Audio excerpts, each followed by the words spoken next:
Hello, beautiful people. Welcome. Whoa. Welcome. If this is your first time here, welcome back. If you are a returning supporter, I do apologize for my tardiness on this evening.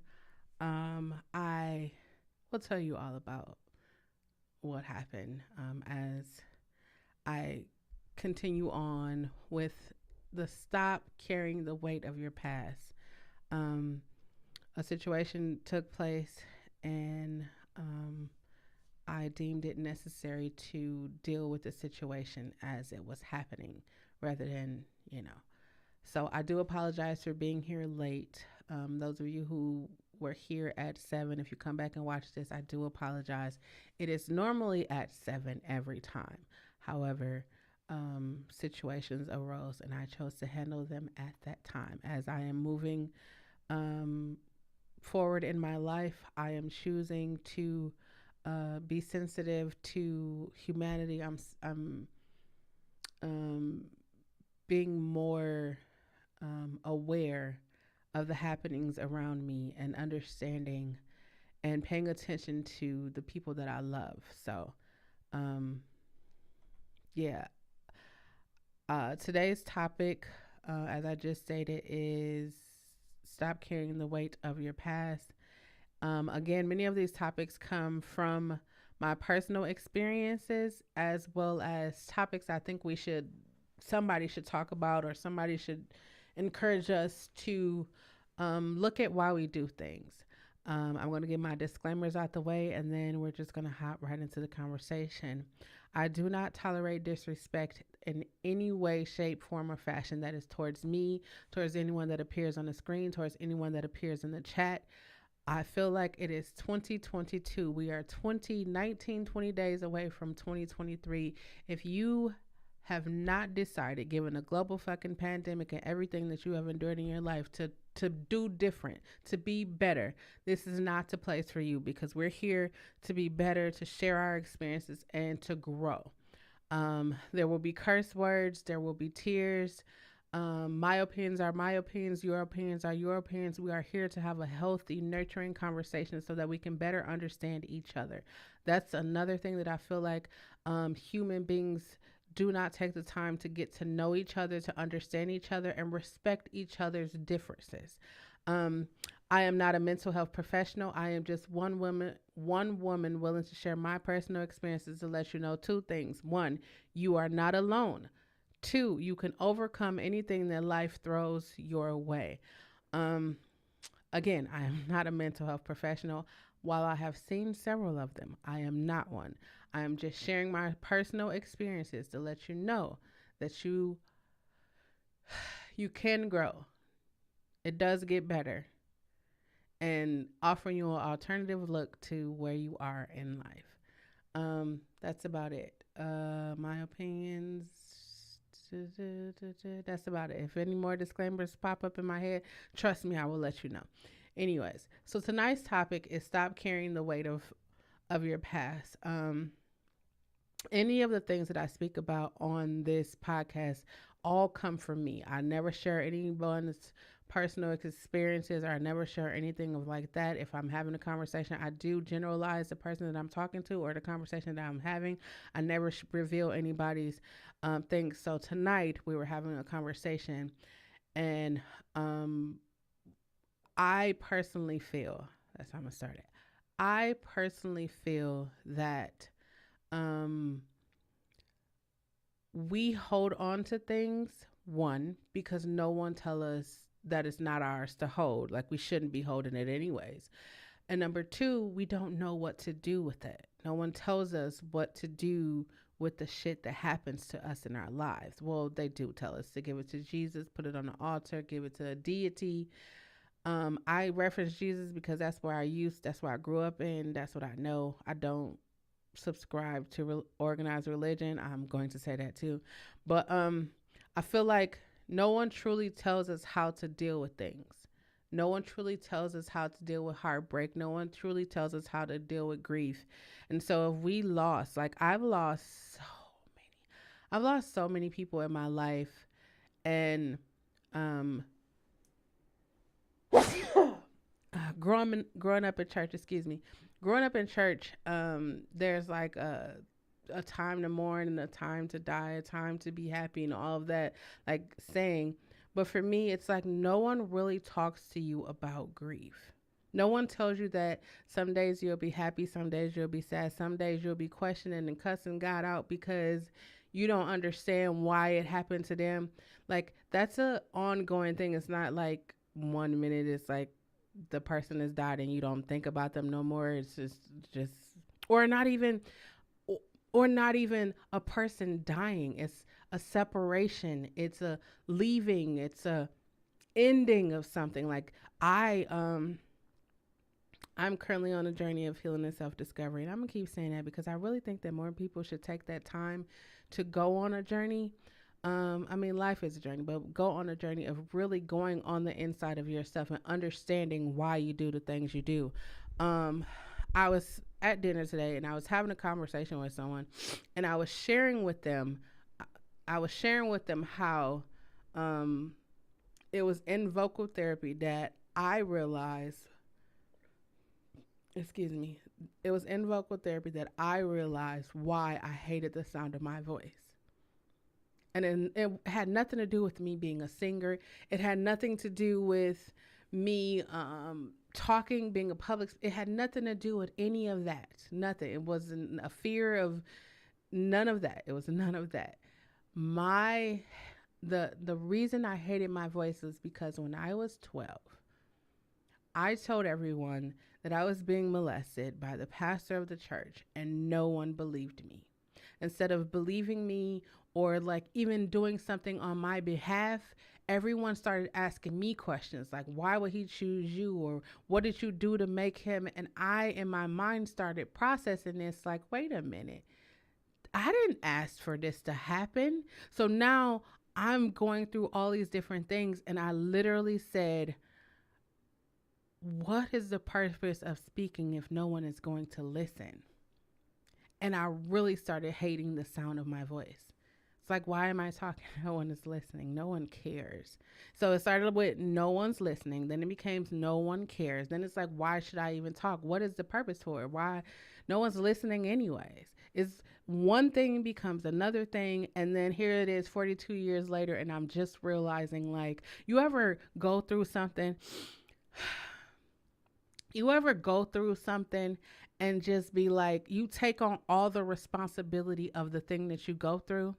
Like, say you in a relationship and you have a bad breakup. Now you taking on all the responsibility. Like, yes, there's two people in it, but you take on all the responsibility. Like, I had a major breakup, right?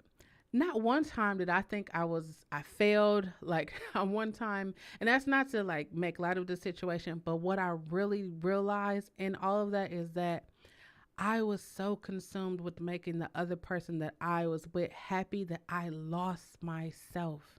And that's not to knock that individual. It was me. I was doing so much because I didn't love myself.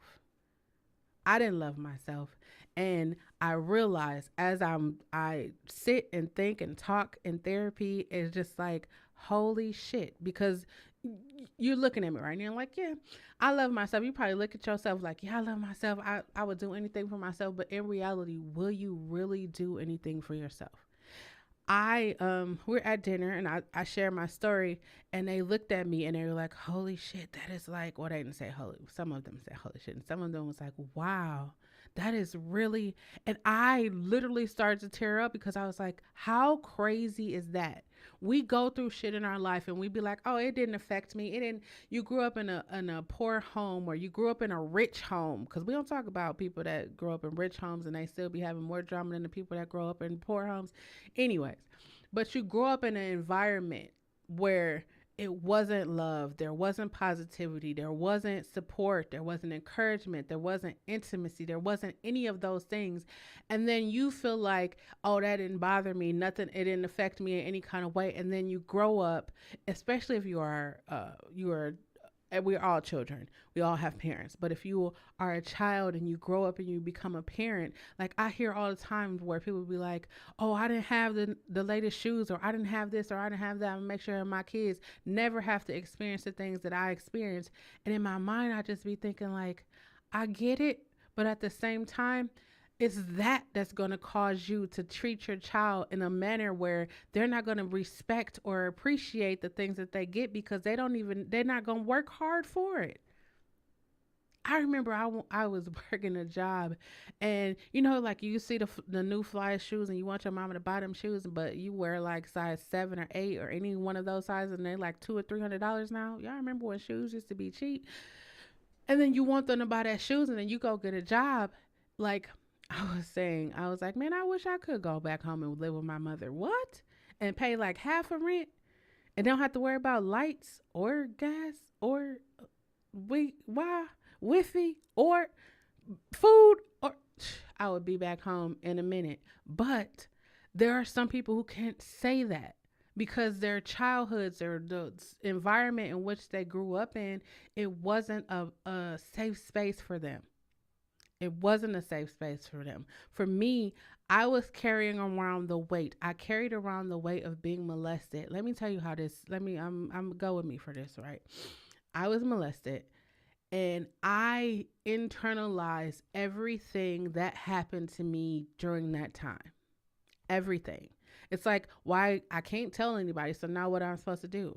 Like, what are you supposed to do? You can't tell anybody this situation is happening to you because you tried to tell somebody and everybody blamed you for it happening. So now it's like, am I really? Now I'm sitting here like, am I really doing that? So I went through a whole I remember like I would start wearing big and baggy clothes. I went through a whole identity crisis because I thought that I was the reason why it was happening. It wasn't until I went to therapy and realized that it wasn't me.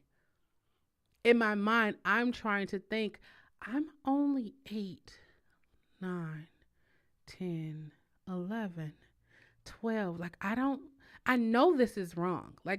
I know what is happening to me is wrong because, my family, they taught us like people not supposed to touch you in your special places. I know that, right? But I'm telling the adults, your parent, you probably tell your child, tell the teacher or tell the adult, and, they're supposed to do something. But if they don't, what are you doing? You up at that school, you on them teachers. But I'm telling the people that I'm doing everything that I'm supposed to do, and nothing is happening. I'm sitting here like, I don't know, but I need to get out of this. Every day, I don't know, but I need to get out of this. I'm trying to I'm thinking of ways. So I went to, when, when I think back to my college years, right, it's a great time. It was a great time. However, however, a lot of that time I spent carrying the weight of my past. I wouldn't date. College is like when you like explore, like you have the time of your life. You do go and study, but you have the time of your life. Like you explore, you turn up. I couldn't turn up because I was still in my mind trying to figure out how I was going to get out of this situation. Or one day, I kept telling myself, one day somebody is going to listen to me and they're going to understand. They're going to believe me. Like they're literally going to believe this is what happened. And so I didn't. I never talked about it. I would never even speak the person's name. I wouldn't go around them. I did all of these different things, not realizing that I was only harming myself.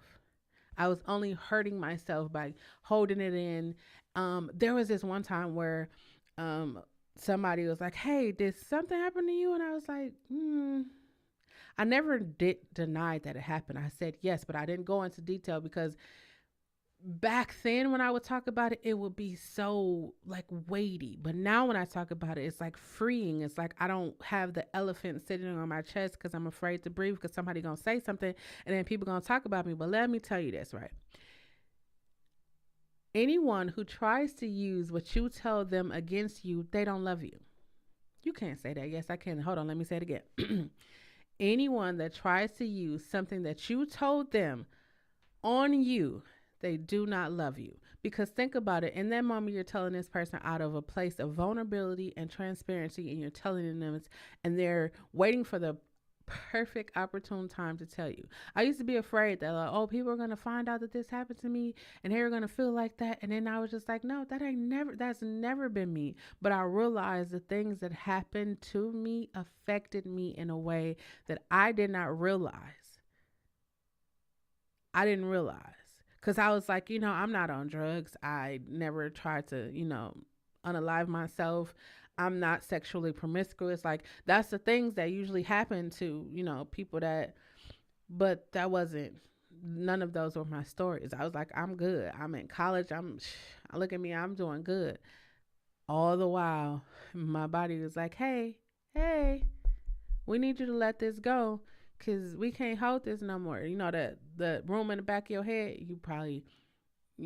the room in the back of your head where you keep throwing stuff around, like somebody call you out your name or somebody do some really disrespectful shit, and then your family members do some really disrespectful shit, and then you throw it in the back of your head like, oh, that's just my mama, that's just my brother, that's just my sister, and then it just you keep throwing it back in there, throwing it back in there, and then that one day when it's just like, now listen here, mother.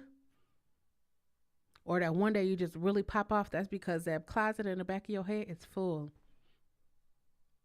You ever wonder why, like, you'd be doing diets and you'd be working out and you'd be doing all these different things and you don't lose weight? Because I personally feel that, again, this is just my personal opinion, a lot of the weight that we carry doesn't have anything to do with the food that we're eating or exercising. I think it's just a lot of trauma stored in our body that we just don't know how to let go of. And I literally come to understand this like real life.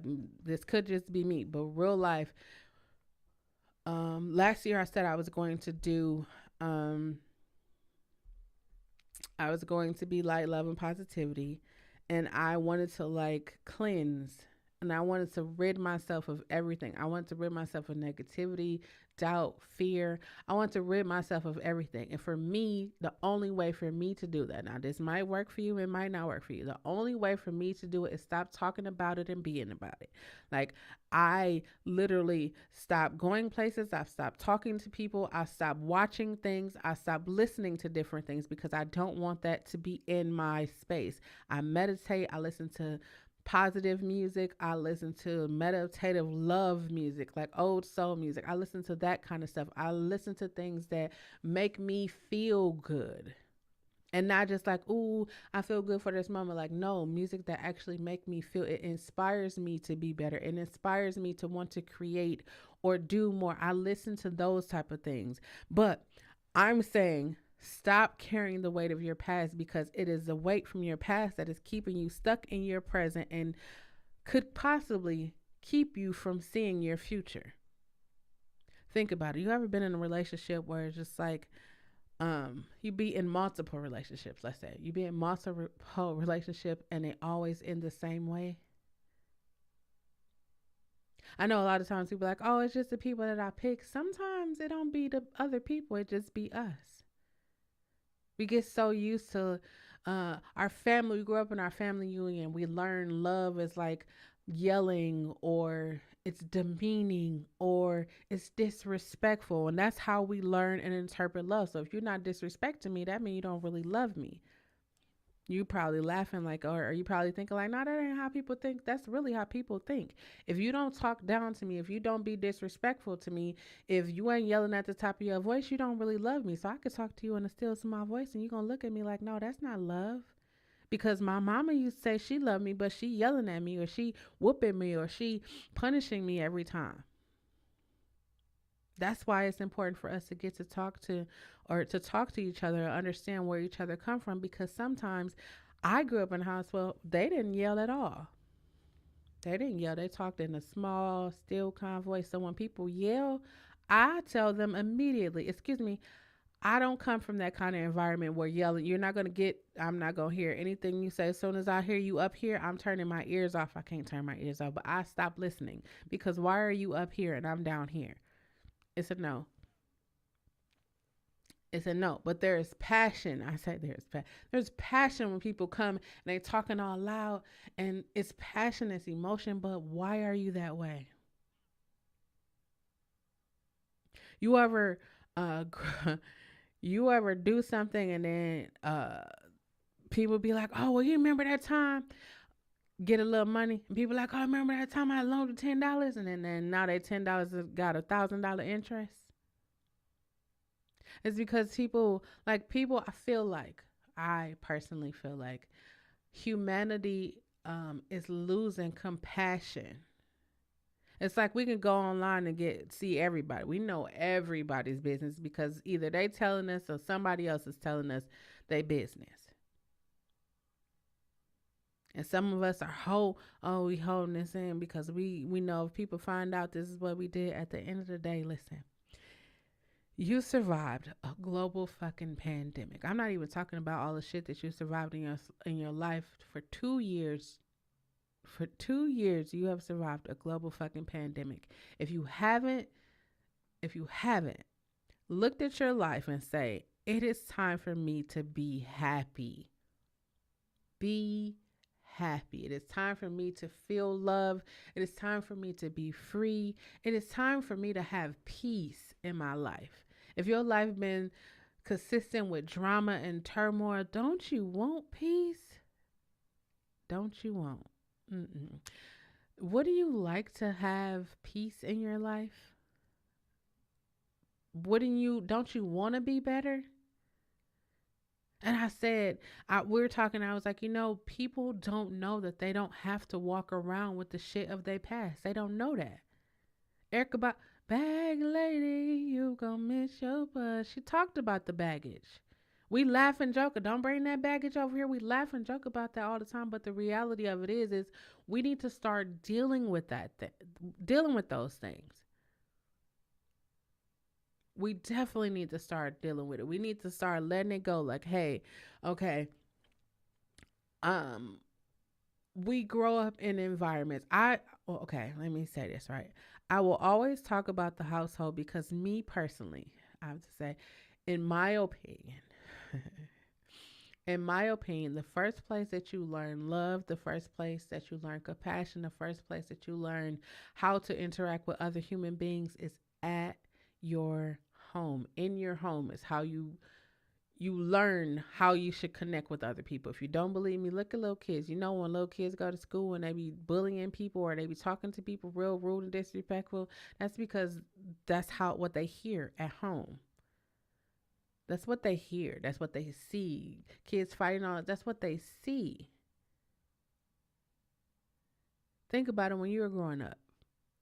I when I was younger, I used to be like, I you see all like the player Mac type dudes in the neighborhood, and they just macking, they just doing what they do, or in your environment, you see them doing what they do, and then I just used to look at them like, man, one day you gonna have daughters, and I wonder how you gonna be with your daughters. And then now that we're all older, and I see them with their daughters, it's like, hmm, that's strange. How are you like that with your daughter, but with her mother or their mothers, you weren't like that? I get it. Time changes people, babies changes people, relationships changes people, but it's like, wouldn't you have the wherewithal to treat her mother right?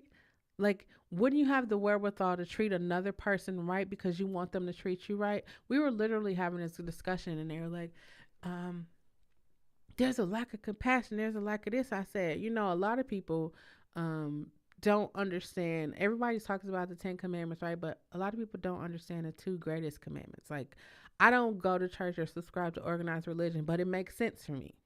I'm talking about it because it makes sense.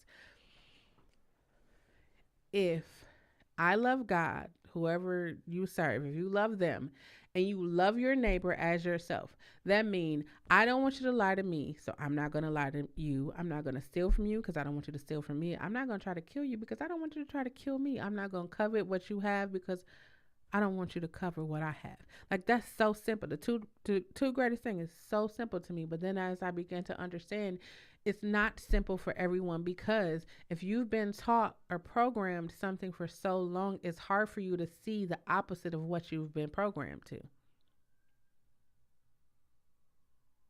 If you've seen all of the women in your family tolerate disrespect or tolerate um, horrible marriages, horrible relationships. What are you going to grow? You can say in your mind like, "Oh, I'm going to be different. This not going to happen." But the reality of it is that's all you know. You don't know the opposite of that. And then when the opposite of that comes, it's foreign to you. It's weird to you because it's like, "No, that's not what happened." When you love somebody, you're supposed to do it like this, but you don't know love. I'm not saying I'm an expert on love, but I'm saying I grew up in an environment where they encouraged us to speak. They encouraged us to love each other, hug each other, tell each other that we love them, and not on that weird shit. Hey, Trish. Hi, Cole Waltz. I'm sorry, y'all. I wasn't looking at the chat. They encouraged us. When I started going to therapy, I was just like, I am so grateful to have grown up around older people. Now, before you start saying, "Wait, you go around old people," like, when something happens to you, right? You know the people of your family. You know if they, if they about it, if they ride or die. You already know. So in my mind, I'm thinking like, I'm gonna tell you, and then you gonna do what you do, and then you gonna be up in there, and then we not gonna see you. You gonna be on vacation because of something I said. Now that's even more guilt added to me. And so when I went to therapy, I literally said all that. Like I I remember the day I spoke with my uncle before he passed away, and I was literally going to tell him why I decided to go to therapy. I was going to tell him, right? He was talking to me. He was like, "You know what? You're going to be really successful in life." I was like, "What? What? Thank you." And he was like, "No, because you made the decision to go to therapy." And he asked me, he said, "What made you, um, I know you grew up in church, but what made you go to therapy?" And I was like, I just knew that there had to be an alternative. And he's like, "Really?" And he's like, "Is there more you want to say?" And I was just looking like, in my mind, I'm telling him everything that I want to say, but I was like, I can't tell him because I know him and I know what he would do. And I don't want that. All of this is enough for me. I don't want that to be on my conscience either. So I was just like, nah, it's going really well. Um, I wish that everybody could go, but I know people are afraid, especially people who grew up in church, because that's the first thing they tell you: don't go there because then people gonna put something in your head. I literally had to have that conversation tonight. Like, they don't put things in your head; they actually pull things out of your head. The closet, that stuff, they actually pull stuff out of the head. Because what I realized is that they ask the tough questions. And I say tough questions because it be shit you don't even ask yourself. You probably think that you did, but you didn't. Like, if you ever be in a relationship and you know that you're not happy and you don't, like, you're not happy and you're just getting by because maybe they paying the rent or car note, or they supplying you with money, bags, trips, or that good, whatever. And so you just content with it, right? When I was going to therapy, she started asking me those questions like, "Why are you?" And then when you really think like, "Why am I in this relationship?" You ask your question why you ask that question, "Why are you in this relationship?" You're gonna start really thinking about it. Then it's gonna be like, "Oh, because you pay the bills. Oh, because you do this. Oh, because you do that." Is that why I'm still here? I'm telling you, ask yourself one question, it's gonna become a whole bunch of questions. And I was just like, dang, when you really start breaking down why you do things in life, you really will see like you carrying around a lot of unnecessary weight. I spent so much time carrying around everybody else's weight because I was like the handler. I'm doing this now because I was proud to be the handler before, but now it's a no. I'm gonna handle me. I got all of me, but I was the handler. So somebody had a situation, I was gonna do whatever I could. I went without a lot of times to make sure that everybody else is good, and then it was just like asking, why did I do that? Oh, but how did that turn into that? Oh. And then what happens after you ask yourself some series of why? I'm in the entrepreneurial space, right? So they say you should ask yourself why 5 times. And you probably think like, how do I ask myself why 5 times? I got you. Why am I in this relationship? What do I get from this relationship? How do I feel about this relationship? That's 3, right? And then when you start asking yourself more of those questions, you will start understanding like you are unhappy. You really don't want to be in that relationship. You're just there. Now you have the task of figuring out how you get out. So I told you I was molested by the pastor of the church. I never mentioned it. I mentioned it at 12, but after that, I never even talked about it. It was just like something that just happened to me. And I continued on with my life, doing whatever I was doing. I wasn't accepting speaking engagement. I wasn't accepting singing engagement because I hated the sound of my voice. I really wasn't talking to people much. I was just chilling. Fast forward to 2 years, and it's like, okay, it's time. You're gonna go on a journey of healing and self discovery. You big and bad. Let's go. So when I say stop carrying the weight of your past, I'm gonna tell you this right now, right? You probably saying it's easier said than done, but the reality of it is, it's the only way to truly get past it is to do it. You have to accept the truth. What truth? Your truth. Yes, you experienced it. This is why therapy is important. Yes, you experienced it, and you will be transported to that time, to those memories, to those feelings.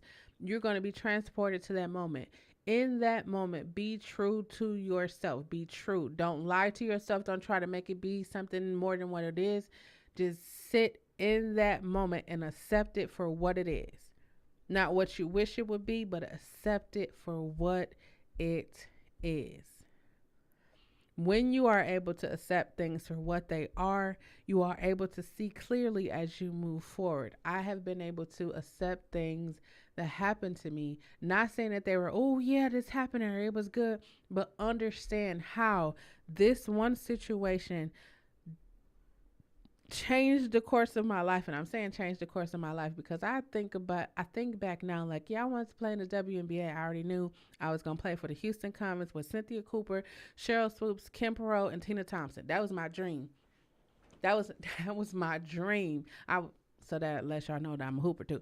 Anyways, but that was my dream. But then the more I started to carry around the things that was happening to me, I stopped playing basketball. I stopped singing. I stopped writing. I stopped skating. I stopped bowling. I was just in my room. In my room, just doing nothing. Nothing. I didn't, that lively person I once was, I was just in my room doing nothing. And then I got a job and I started having money. So I just started buying myself stuff. Oh, I'm feeling sad today. Let me go to the mall and go to Eddie Bauer and buy me some shirts and some jackets and some book bags. And let me go get this Dooney and Burke and Coach. And let me just go. Oh, they got some new. I switch shoe styles. Like, unless I'm a loyal person, though. I'm loyal. I started with Puma, low top suede Pumas. And I went to Air Force Ones. And I went to Converse. I had like one pair of Adidas in my life and one pair of Reeboks, but I was loyal. I'm saying all that because I would just buy stuff. I would look in my closet, like, you see the people like sneakerheads and they got all them shoes. In my mind, I was just like, I had all those shoes, but it was like, I only got 2 feet and I don't even be wearing them like that. They just all sitting in there. And so then, like, like people moving or something, they just have a rummage sale. I was like, no, I'm just giving it away. I don't, no, because I know what it was for me. It was me going shopping, made me feel better. It made me feel better. And then I felt bad because I'm looking in the closet like, man, I just spent all this money on this stuff that I'm not even going to wear. I'm not going to wear it. To this day, I've only wore wristlets. I done had every kind of bag. Let me say this, right? I want a Telfair bag. Is that what it is? It's a Telfair bag. I want one. I love black people and I want to support black people, but that they got a yellow bag. Yellow is my color. They got a yellow bag. I saw. It's like, oh, I ain't never wanted a bag, but I want that bag, so I might have to get that bag. But anyways, I used to buy stuff. Like, some people you have like a stress or anxiety. You eat. Like, that wasn't my thing. Shopping was my thing. I said I couldn't imagine if Amazon would have been popping back when I would have had so much stuff. But going to therapy helped me realize that was how I coped. I coped with shopping. I coped with traveling across the world, running away from things. Now, at a point, I want to say when I was like in 30s, when I really started committing myself to therapy, I'm too big to be running, literally and figuratively. I'm too big to be running from anything. I done already experienced everything in my life. So now all I have to do is sit down and process it. It's okay, cool. It's like we're going to get your license, right? It's not literally like this, but you're going to get your license, right? You look at the book, you study the book. It tells you everything. They give you the book to tell you everything that you're going to need to do. Everything. How you handle at a four-way stop, how you handle at a red light, or how do you handle turning. They tell you everything. And what do? They give you a test to see if you actually paid attention to the things that you went through. And I'm not saying that the universe or whoever decided to test me, but what I'm saying is that I learned from each and every experience. It's like when I said I stopped speaking because, and now that I have the voice and the vocal capabilities, I'm talking about everything. Everything that I wish. You ever have a moment like, dang, I wish somebody would have told me that I could have put that down. I wish somebody would have told me that it's okay to leave when you're not happy. I wish somebody would have told me that it's okay to quit that job and start your own business. I wish somebody would have told me that. I said those so many different days, and it's like, you know what? I'm gonna tell myself that. Not only I'm gonna tell myself, I'm gonna tell y'all that it's okay to put that down. It's okay to put down that you spent the majority of your childhood taking care of your brothers and sisters because maybe your mother or father was too busy. Maybe your father wasn't there. Maybe your mother worked a lot. It's okay to put that down because technically you are not a parent. Well, at that time, you weren't a parent. Like, it's okay to put that down. Now, it was a responsibility that was thrust upon you in given the situations. It's okay to put that down. It's okay. And I'm speaking as the oldest of four. It is okay to put that down. It's okay to put it down. It's okay. Some people grew up not wanting to have kids because they was like, oh, I had to raise. It's okay. A lot of people, especially church people, religious people, have this idea that people become gay because they were molested or become gay. That was the first thing they were saying to me, like, oh, she gay because no, I remember I'm gay because I'm gay. But it's always we try to explain things away. Like things we don't understand, we either hate it or we try to explain it away instead of understanding it. Right? Think about it, right? I was telling someone, we had a whole conversation. And I was like, I guarantee you I can tell you where you learned about where you were when you learned about homosexuality. I can guarantee you I knew where you were when it was like you don't have sex before marriage. Like, I'm the type of person where if I tell you don't do something, I'm going to tell you why. Not only am I going to tell you, I'm going to show you why you shouldn't do it, right? I remember growing up in church and they were like, don't have sex before marriage. Don't have sex before marriage. That's all they was talking about. It's like, don't have sex before marriage. And I was like, wait, what is sex and what is marriage? And then when you start thinking about it, it's like, oh, why don't I have it? And then when you have it, it'd be like, whoa, wait a minute. You want me to not do this? But then it just be like, I see why they say don't do it because it opens you up for a whole world of everything. Everything. I'm not just talking about like intimacy. I'm talking about like it opens you up to like spirits. It opens you up to an alternate universe. I'll say that. It opens you up to an alternate universe because then now you have a connection with someone that you didn't plan to have a connection with. You were just doing adult things at an adult time, and then it happened.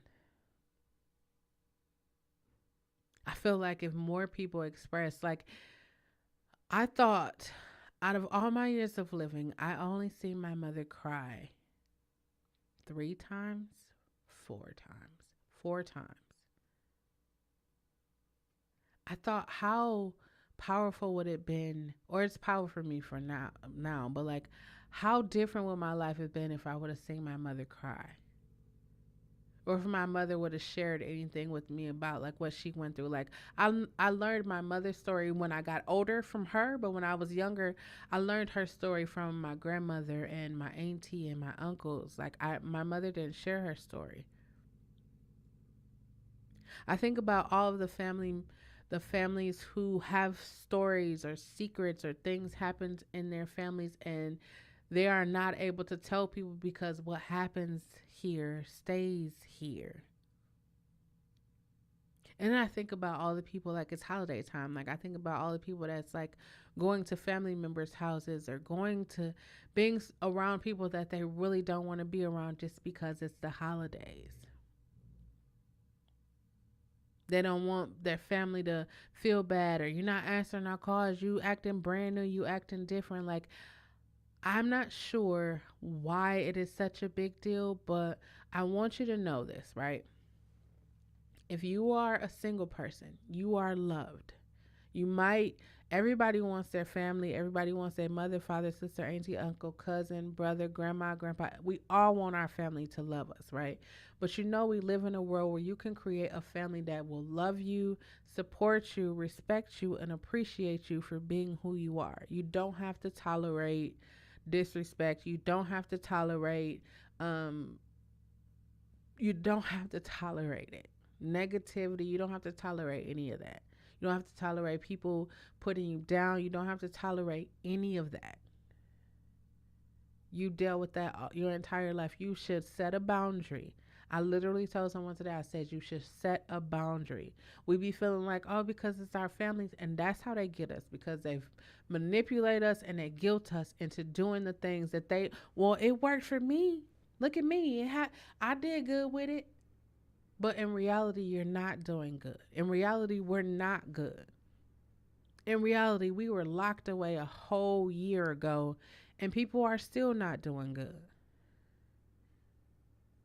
We not good. If we were really honest with ourselves, we are not good. I was literally telling somebody, I said I was already not coming outside because of COVID, but when I had this surgery earlier this year, I don't be outside like that. I can literally count like 25, 28 days I've been outside. 28 days, and I can tell you exactly where I went every time, because once you have COVID, you be, well, I don't know about you, but I had COVID and that shit scared me. I almost fucking died. The last thing I'm gonna do is I'm gonna remember where I was and who I was around, because I'm gonna make sure I let y'all know I'm not one of those people who be, y'all, I'm sniffling right now because I was crying early. But anyways, I'm not gonna be one of those people that's sniffing and coughing and sneezing all and then be like, "You sick?" I'm not sick. The next thing you know, it's like, "Oh, I was sick." Now you done got me. You kicking it out here. People real life be going out here kicking it sick, and they wonder why COVID is going back up. People be out here engaging in adult activities, knowing that they sick. And some people don't know, because this is what I'm gonna start doing. I'm gonna have. I'm going to have a series on my YouTube channel, on this channel right here, where I'm going to be encouraging people to go to the doctor, the dentist, the eye doctor, the podiatrist, go to all these different things. When was the last time you went to get a physical? Most people don't go to the doctor because they're afraid they're going to hear some bad news. Diabetes, hypertension, blood pressure, high cholesterol. You're afraid that you're going to hear that, but think about it, right? I would rather know than not know. I would rather go to the doctor so there's a history. So, um, I was talking, or me and my mom was talking, and we were like, I'm grateful that my grandmother and her sisters kept good family records, like their medical history. I'm grateful for that.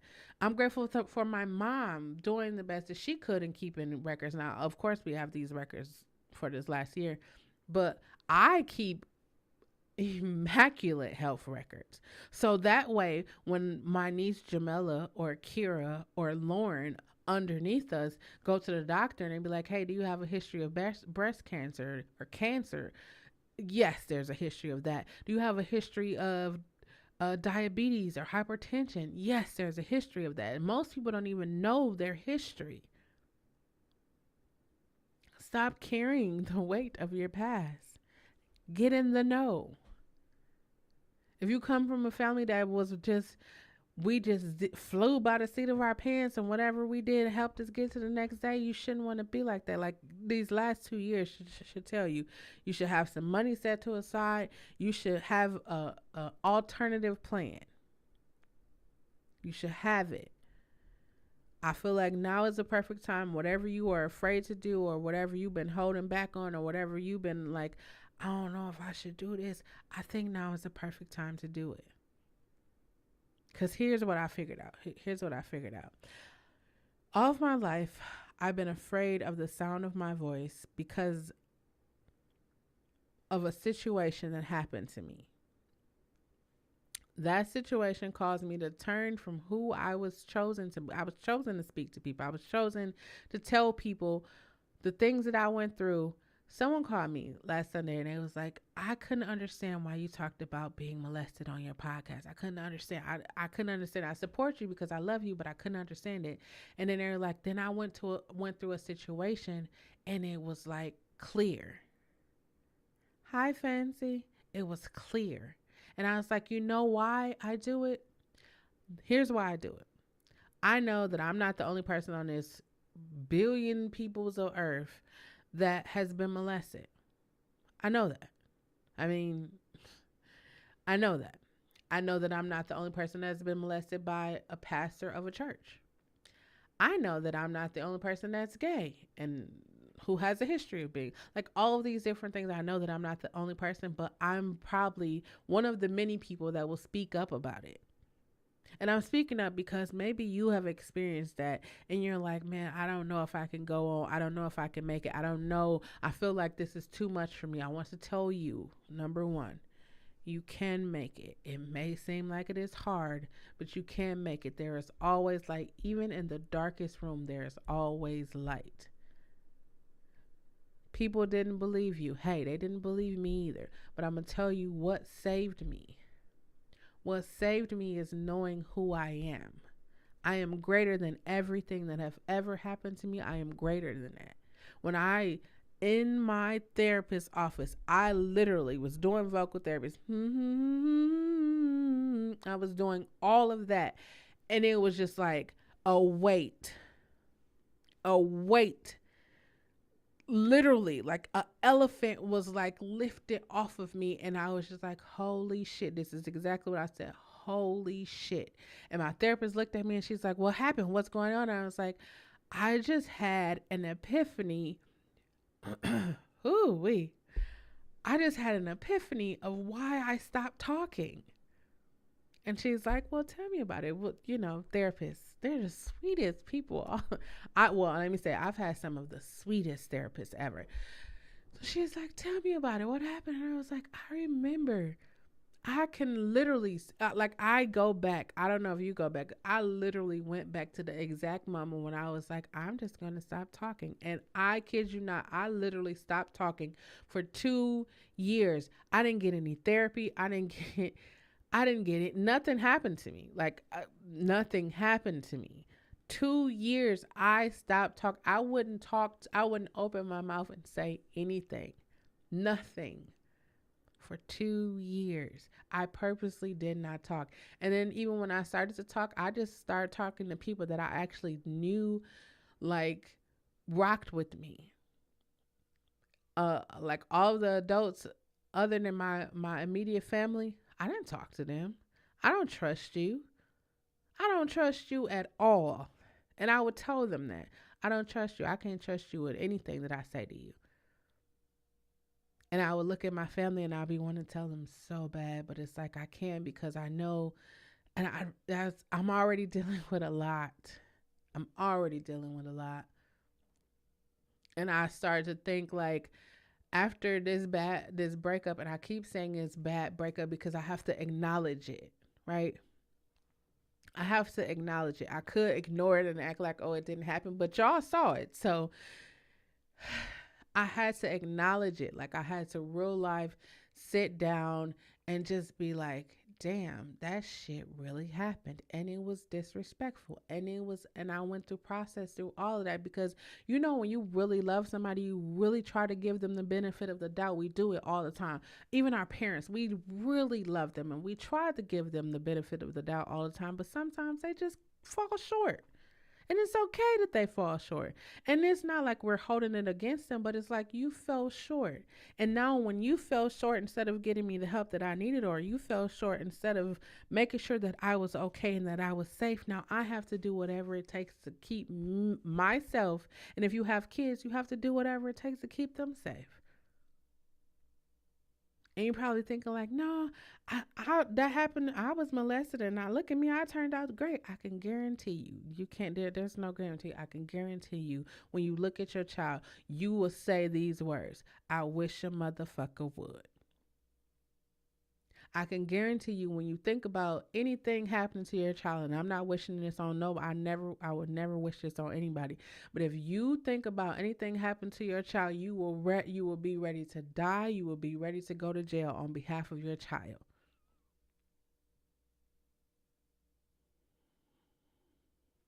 And that's what, like, fancy. So this is what I realized. So I was telling somebody, I said, we've become,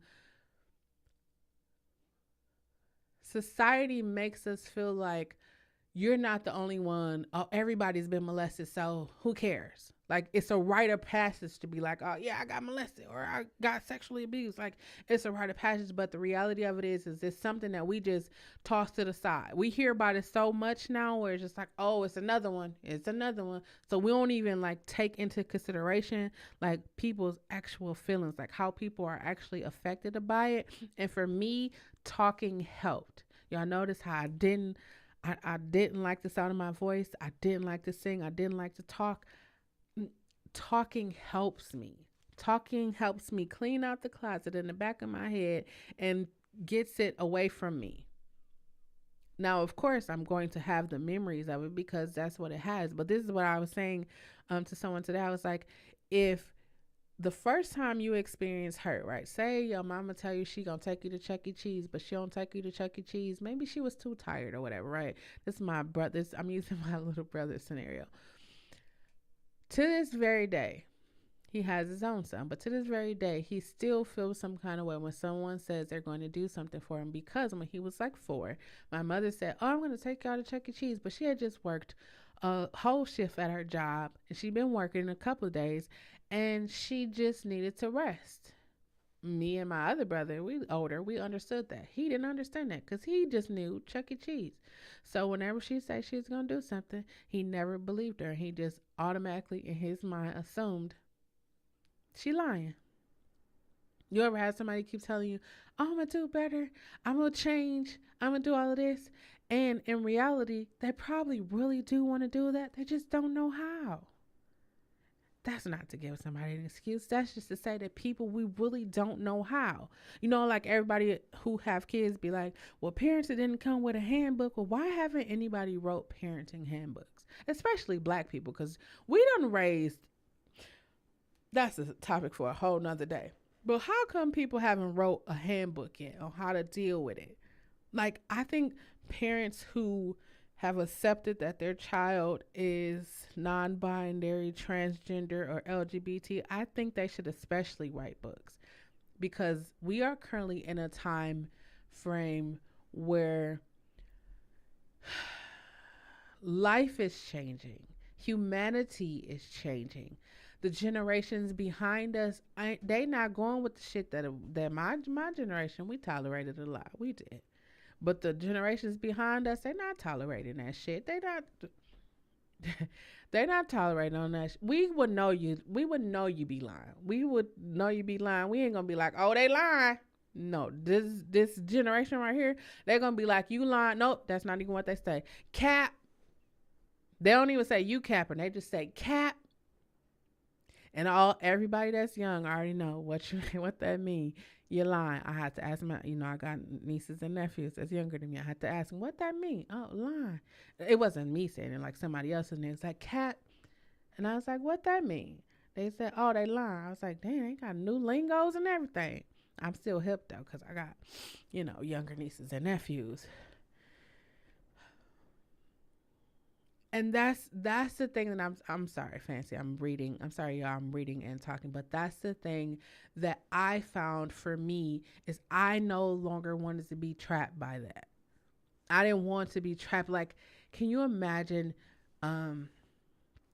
You don't imagine this. Don't imagine this. I said, can you imagine? Don't imagine this. Can you imagine being? This is a hypothetical. Imagine this happened to me. Really, I'll just tell you how it happened. I was being molested by the pastor of the church who, whenever someone who liked me would come to the pastor to be like, hey, I like her. I want to take her on a date, or, I want to get her this or whatever. This man would literally tell these people that I had a disease. He told them that I was just a whore. He told them all kinds of things. And in my mind, I'm just sitting here thinking, like, nobody want to talk to me. Like, I'm fly. Look at me. I got long hair. I got dimples. I dress nice. I smell good. I mean, I'm educated. Business. I was all of these. I was going all of this. And then one day I had saw one of the people that was trying to holler at me before. And I was like, hey, let me just ask you, what happened? They ran the story down so hard to me. I just started crying while I was looking at them, and I thought, like, it's like I'm a beautiful woman. I was like, I always wonder what it was, and then I, started asking around, and I was just like, did you have a conversation with? And they would tell me what the person said, and I was just looking like, I but you hear, like, when they tell you what um mm, when they tell you what predators or pedophiles, when they tell you what they do, they always sprinkle seeds. They always, like, get ahead of the story. They always do that. So for me, it was like I wasn't even thinking about him. I wasn't thinking about none of that. I was thinking about me and how I'm gonna get out of this situation. And I was so heartbroken. You think, like, all the relationships you could have had, all the things you could have did, but it's like you were stopping that because you felt like,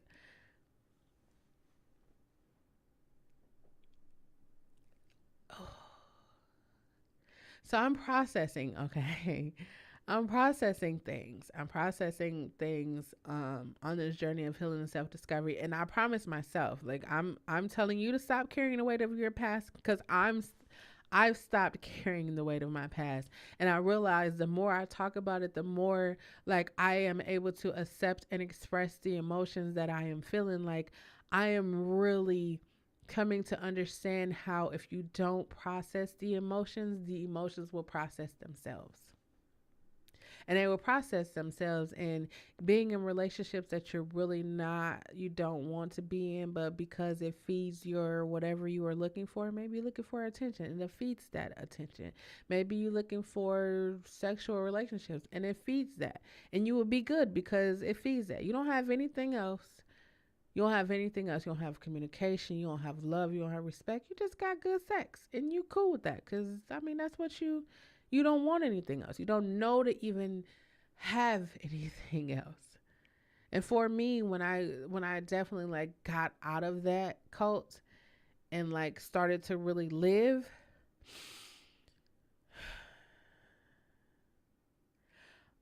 um there's a therapist in the room, but I'm going to say this. I would encourage you to talk about it. I would encourage you to talk, and I would encourage you to accept and acknowledge your feelings, and um, tell yourself that you are okay. Because whether you realize it or not, you survived it. Do you know how terrifying? Let me tell you even more. Um, so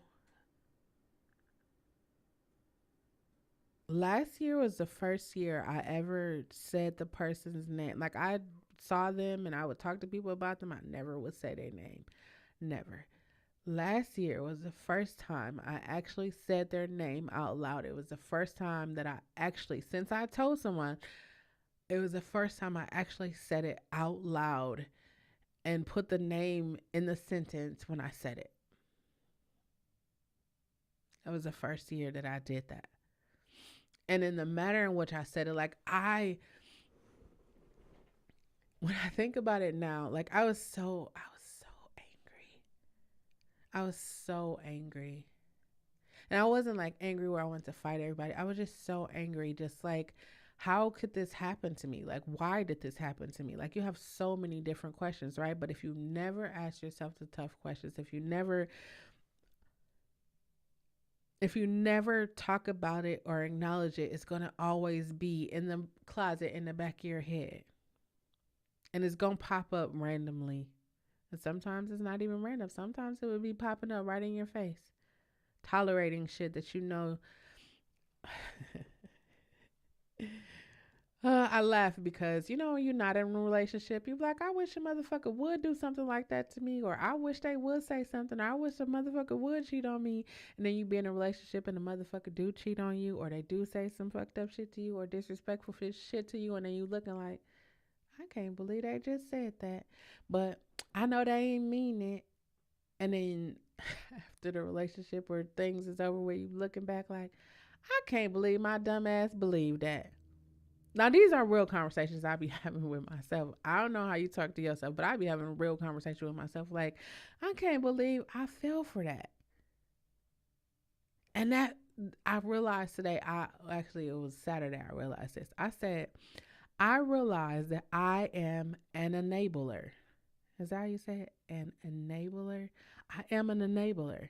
I don't try to be like that. Is not my intentions. I don't plan on. That's not what I want.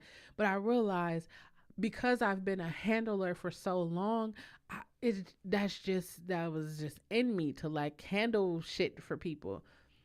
And then I had a major surgery at the beginning of this year, and then it was like, we need you to handle your own shit. So then the handler becomes the handled, and now I have to handle my own shit. And it's just like, man, I was doing all this. I felt like I had all the time in the world, but now it's just like I have no time. When I started handling shit for myself, I have no time. No time. I have businesses, I have platforms. I'm shit that I'm doing so much shit, and it's like, where the fuck how did I have time to do all that shit for everybody else, but now I'm doing it for me? I have no time. And it's not like, oh, I have no time, but it's like, how was I giving this much time? I gave so much time in my life away to other people. You ever say, yeah, I love myself, and then you start thinking about the shit that you actually do on a daily basis, and you're like, really, do I love myself? Like, you ever be real tired, and then your friend call you, your good girlfriend or your bro call you and be like, hey, could you run me somewhere? Knowing you tired, knowing you just got home and you ready to relax, but you like, nah, that's my bro, and I don't want him to think that I'm acting funny, or I don't want her to think that I'm acting funny. You see how we give ourselves those things? I don't want my mother to think that I'm acting funny if I don't come to Christmas. I don't want them to think that I don't like them if I'm not answering the phone. Like, we always give ourselves, like, is that for me? It was like that, and that brought guilt, and that brought people's ability to manipulate me because they made me feel guilty about it. Oh, you ain't gonna come. You're not gonna You're not gonna come for Thanksgiving. Oh, I'm making your favorite oven baked macaroni and cheese. That's my favorite. But no, no. Fancy, I had a hard time saying no. Like, whew, I had the hardest time saying no. Like, if you have nieces and nephews, I'm gonna tell you this how I realized that I have perfected saying no a little bit, a little bit. I'm gonna say a little bit because they be getting me. I be trying not to let them get me, but they be getting me. So this is how I know, because I was talking to them one day, and they asked me to paint, or I have whiteboards all across my house, and they was like, can we write on your whiteboard? And I keep saying every time they write on my whiteboard, they write on my wall. You would think something in my mind would say, put something on the back of the wall so it won't write on the wall, but no, because I'm like, my nieces and nephews, they just want to write. So I let them write, and then it's like they write on the wall. Am I supposed to be mad at them because I knew that they were going to write on the wall, but I let them write on the wall? Shouldn't I be mad at myself? So I started to, even that little scenario started getting me to think about people, right? If I know that you are very disrespectful, you're not just disrespectful to me, you're disrespectful to everybody in your life. How do I expect you to be not disrespectful? I do expect you. This is how I do it. I say, that was very disrespectful. And sometimes when you tell people that shit is disrespectful, a lot of them don't know that it's disrespectful because no one has ever told them that it's disrespectful, because they allow them to do the shit because that's not my problem. Do you know how many times in this year I heard that it's not my problem? I wish, I wished for a largest majority of my life that I wasn't someone who had a heart, who had a conscience, who loved people, who always give people the benefit of the doubt. I wished, I hoped, I prayed like, "Oh, please take this from my heart." And then today, I sat and I had a conversation with actually my brothers. I sat and had a conversation with my brothers, like my real life brothers, and the conversation got deep, and I felt honored. I felt honored to be in their presence while they talked and they listened. And it was crazy because I told y'all how felt, but it was they listened. And it wasn't because it was just me. It was they actually listened to what I was saying. And I was definitely talking about, you already know I was talking about going to therapy because I understand that many people have a religion. I understand that. And I understand that sometimes it gets tough when you're walking in a religion and you're believing and there's no like signs and wonders. I understand that. I also understand the importance of having someone that you could talk to that you don't feel judged by or you don't feel um is going to like be disrespectful or hard on you. I totally get that. So I'm always going to talk about going to therapy. I've never knocked anyone religions, but I do say that it is time for us as a people um to go and get the help that we need. So I'm going to start doing a health series on my channel. I want to I envision talking to people from the mental health, wealth, all of these different communities, just so that we are more aware of it, right? Um, I feel like I created this podcast, right? Because I wanted to have a safe space for people to come and talk about the different things that they are going through. That's why I created it. Of course, I get to talk about my life and what I experienced, and it's not like, "Ooh, look at me," but it's like, hey, maybe somebody is out there that's dealing with molestation, and they're like, "Hey, I just feel like shit. I don't even feel like nobody love me, nobody appreciate me." Hey, you are not alone in those feelings. Like that, those are real life, legit feelings that people be feeling, right? There's also, you are loved, and the shit that happened to you, while it was traumatic, that does not define who you are. You are greater than that. And it is now time for you to look inside of yourself and light that fire of greatness and come forth like the phoenix that you are. Male, female, non binary. It is now time for you to rise. And I say that when I'm thinking about myself, I literally was afraid of shit that I knew that I could do. I was afraid of it. I knew that I could do it. You ever, it, let's say you're a makeup artist, right? And you watching all these people be on award shows and television shows, and y'all ever like, I don't do makeup. I went to school for cosmetology for a little minute, and I was like, nah, this is not what I want to do. So I can tell you how like I'm not a MUA, but I could tell you like I know when people look casket ready, and I know when people look glam, like they look good. And a lot of these celebrities be looking casket ready because people be packing on too much of the, you know what, this party. I don't know. I don't even know what the name of it. People be packing on too much, and then they like make them look casket ready. Mm-mm. You ever be watching that? You ever be watching people applying makeup? You ever go to the store and watch people apply makeup and be like, actually, you should use this brush because especially if you do makeup on like different nationalities, different facial structures and oily skin and not oily skin. I'm telling you, I know all this. But if you don't take the time to understand, right? You watching this and you're like, dang, man, I could have did that way better. Man, if only I had the opportunity. You got the opportunity, right?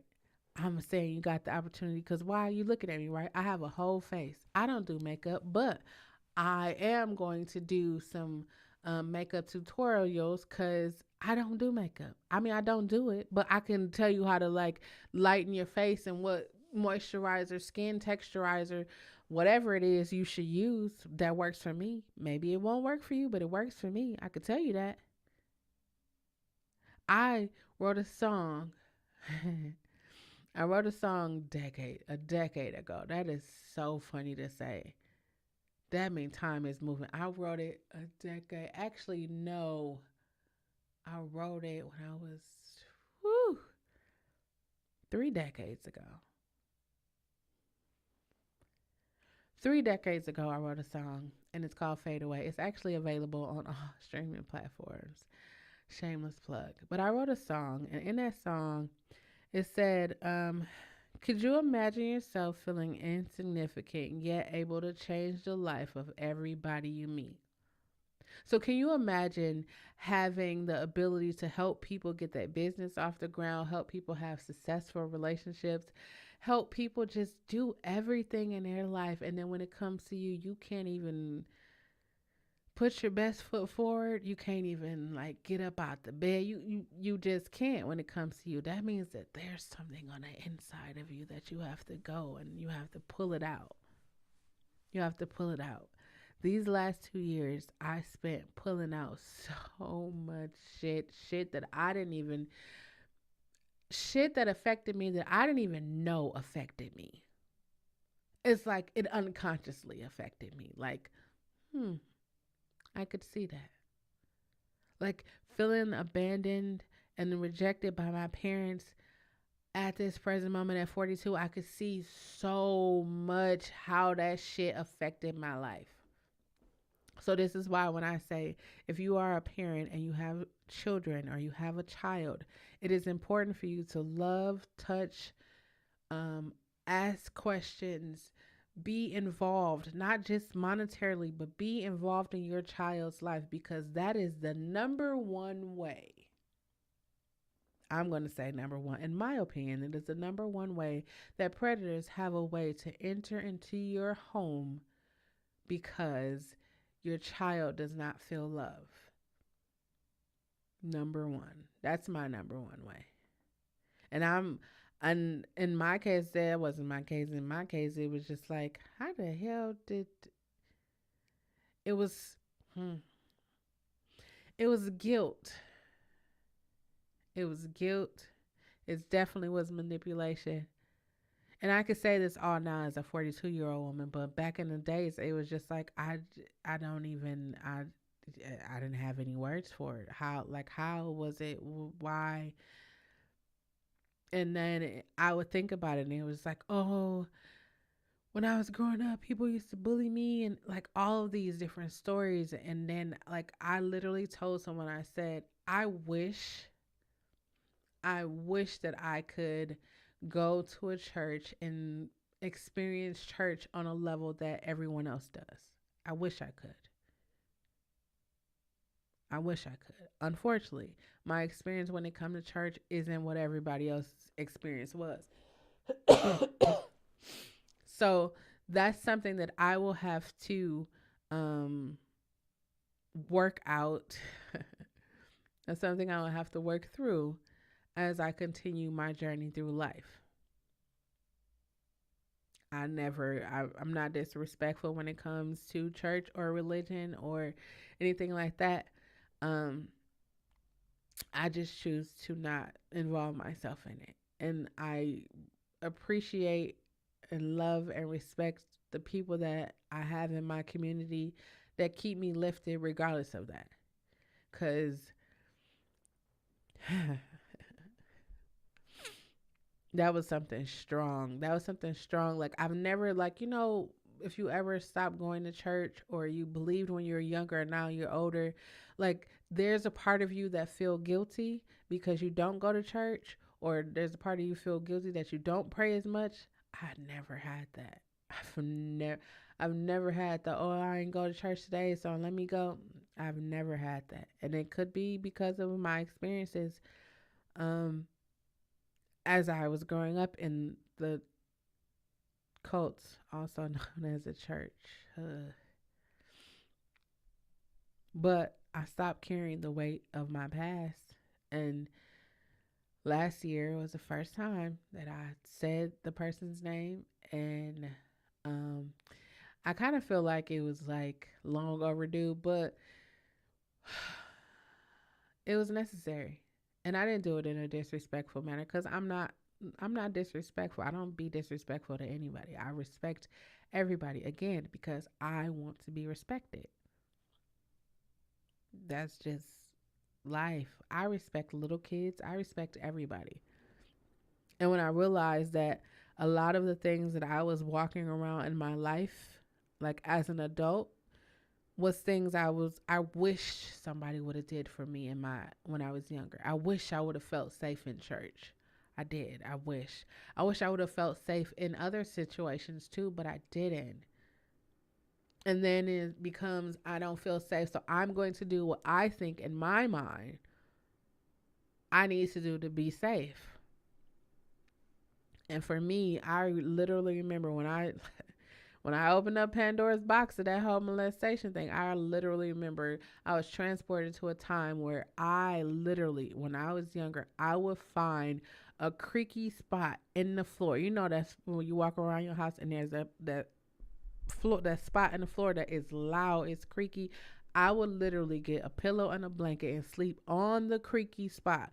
Right, like if I know it's a big spot, I'm gonna sleep right there, just so I know when the floor creak, I know to hop up, I know to move. Like I literally remember not sleeping. You know how they say you gotta sleep with one eye open. I remember like, and it's not at my house. So I remember like when I was growing up, when I was growing up, it's like, hey, can you come over to sleep over, sleep over, sleep over? And then I started to notice with my brothers, it's like they're not going to sleepovers. They're not doing none of that stuff. I got it. I totally understood. And now it's like, oh, it's a no. You ever hear parents like, oh no, they can't sleep over your house, but your child can come over here. They can have a day date, a play date. They can play during the daytime. It's a no. It's a no for me. And I want to say this to parents, right? If you have experienced molestation, I'm sorry, I got real serious about this, but hey, this is something that exists in the world. If you are a parent who experienced molestation, be it at the hands of someone you didn't know or someone in your family or one of your closest friends, it is important for you to talk about it.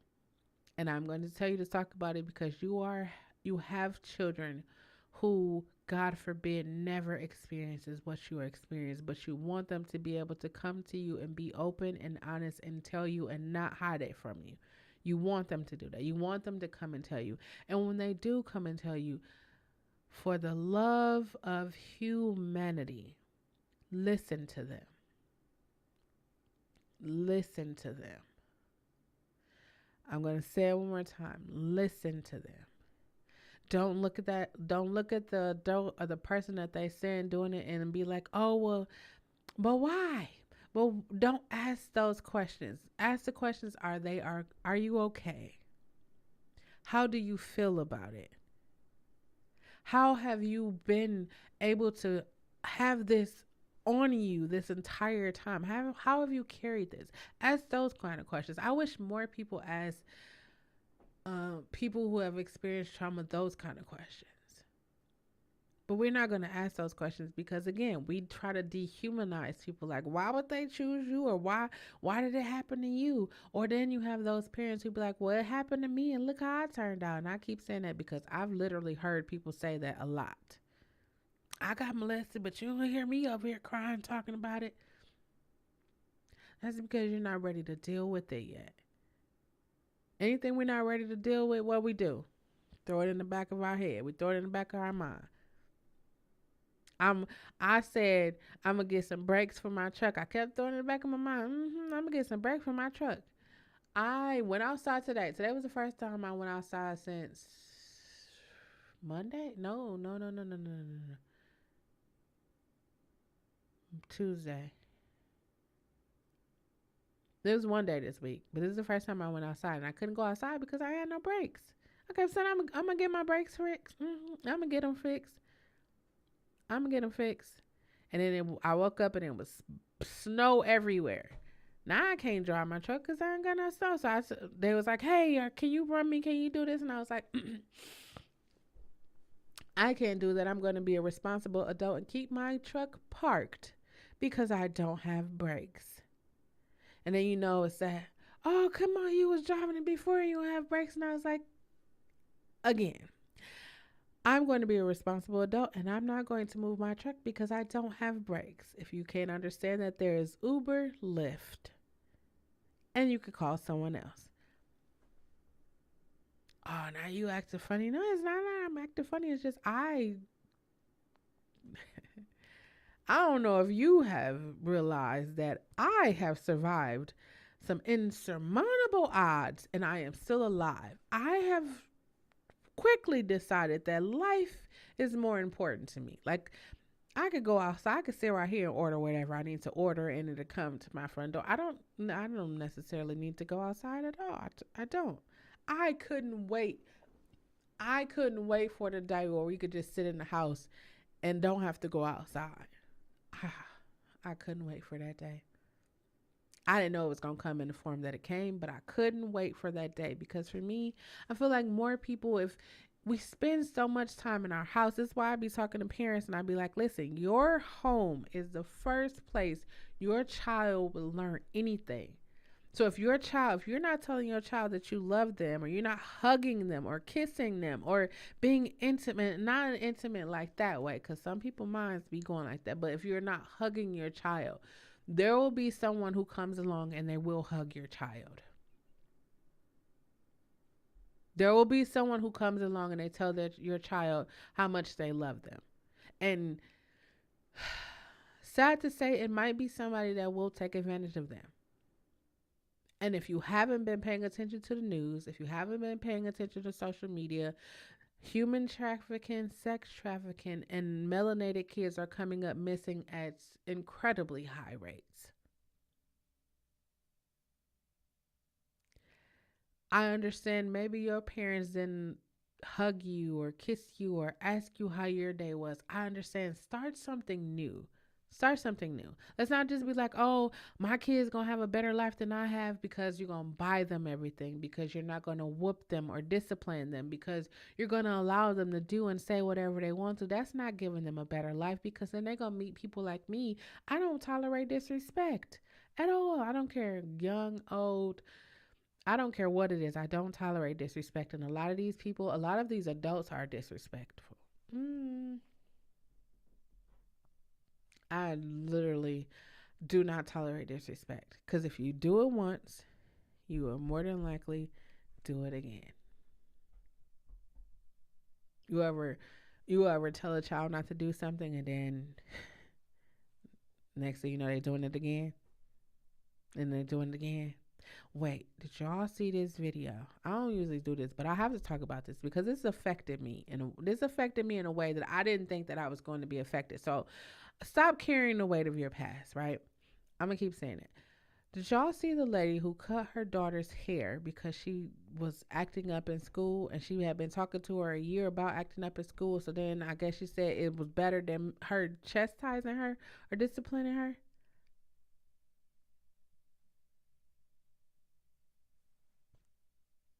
Mm.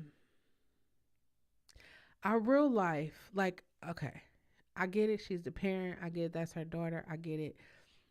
But our real life thought about that little girl, right? She's not a little girl. She's like a teenager. But I thought about her in a time where social media, like, people were cruel back in my days. They were cruel. Humanity's level of cruelty is so astronomical right now. Like, I could not imagine being that young girl and going to school, having, first, number one, having my mother do something like that. I couldn't imagine. Yeah, she said she told her, but I could not imagine you cutting off my hair because I couldn't imagine that. Could you imagine the trauma? And I'm attaching the word trauma to that because that is traumatic.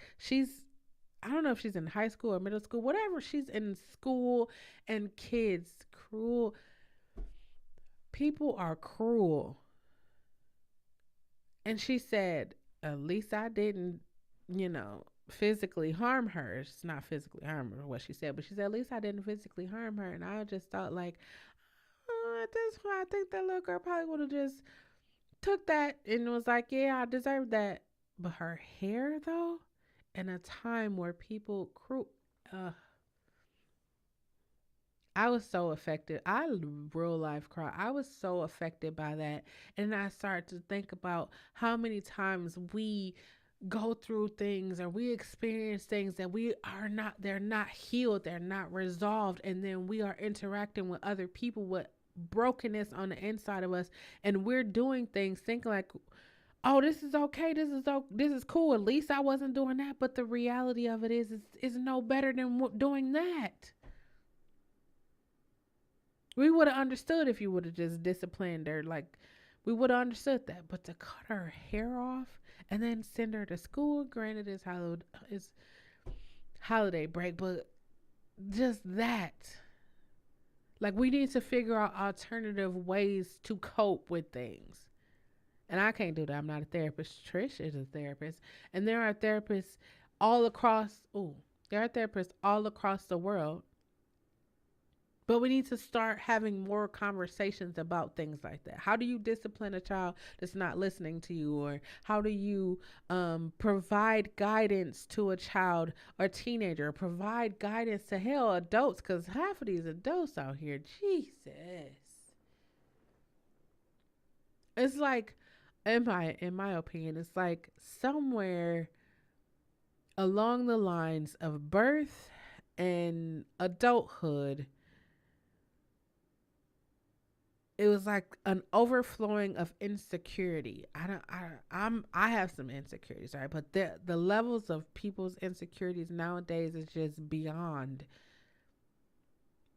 So when I do my positive affirmation, I encourage self-love, because if more people encourage self-love, we wouldn't have so many troubled people, so many troubled adults, so many troubled children. We wouldn't have so many troubled people. If we show compassion for one another, we wouldn't have so many troubled people. If everybody wasn't trying to get ahead of the next person, and it's like I was telling somebody, I was like, think about this, right?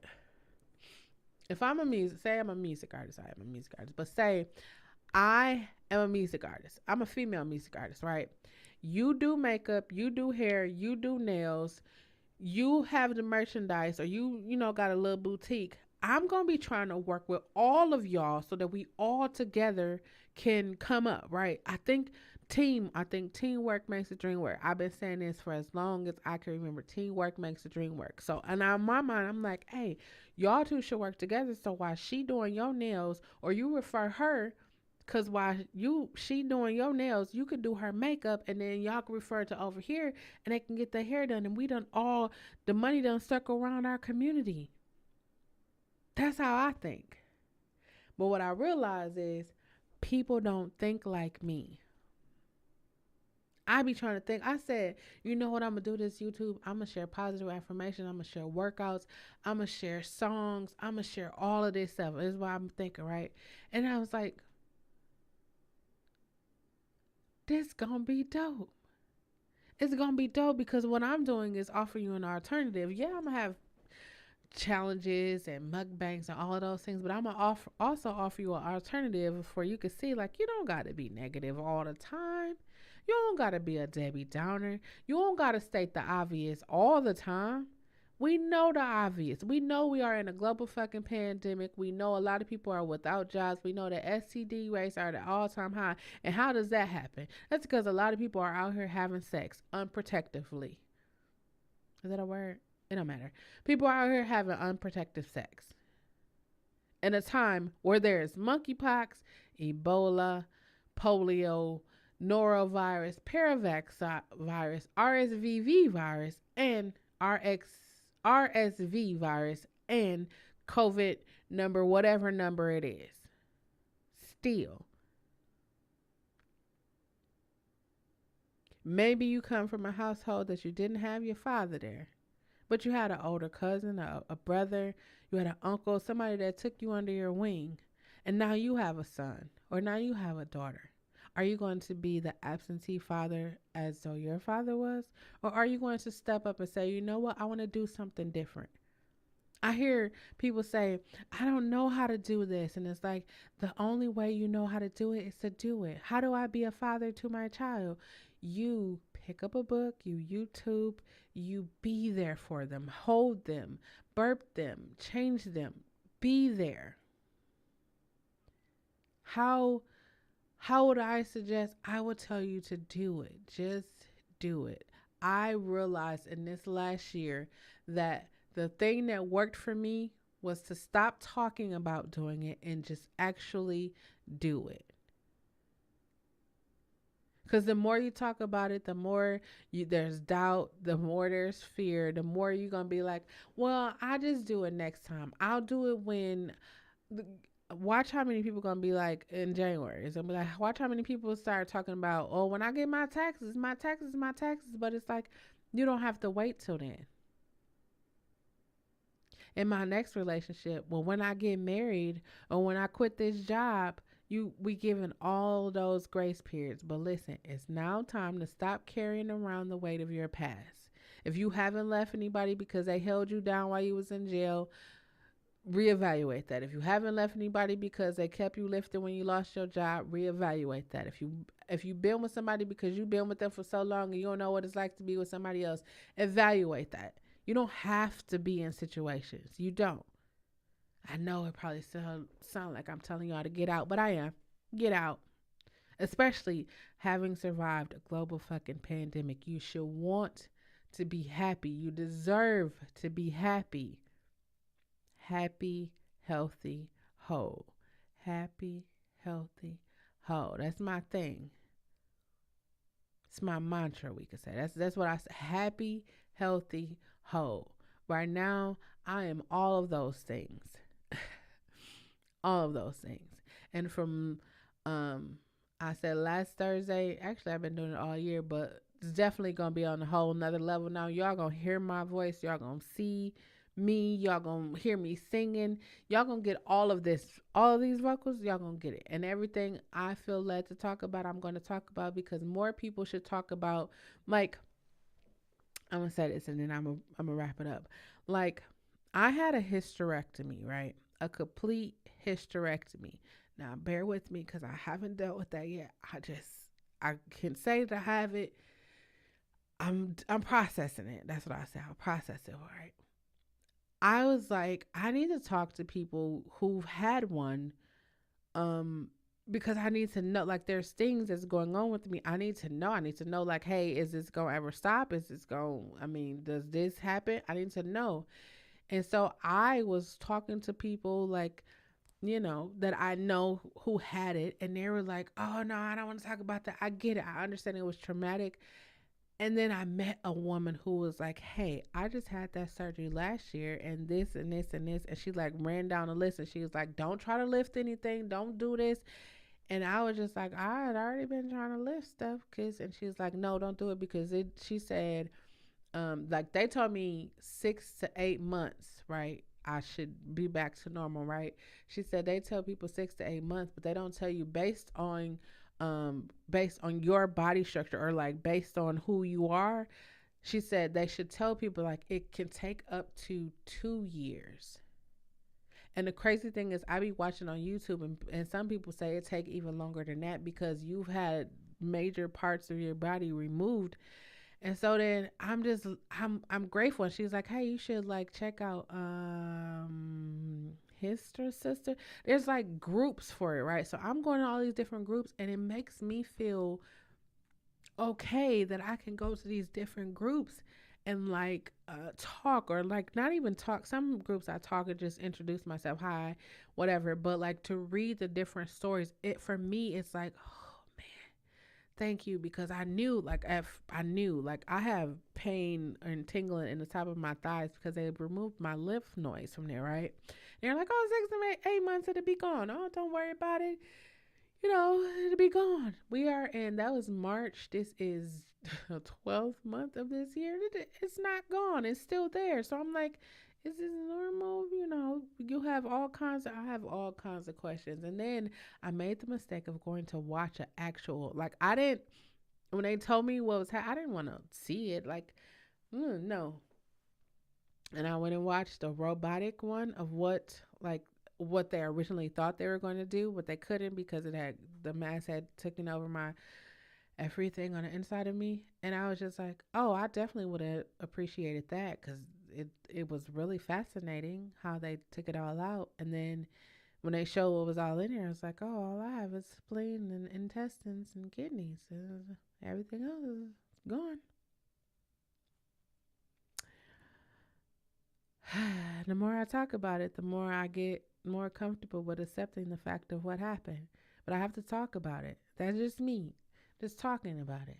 And it's not like, oh, you keep telling the same story. It's like, listen, I'm going to keep telling the same story to someone hear it. I'm going to keep talking about having a nervous breakdown because I allow so much stuff to consume my mind, body, heart, and spirit.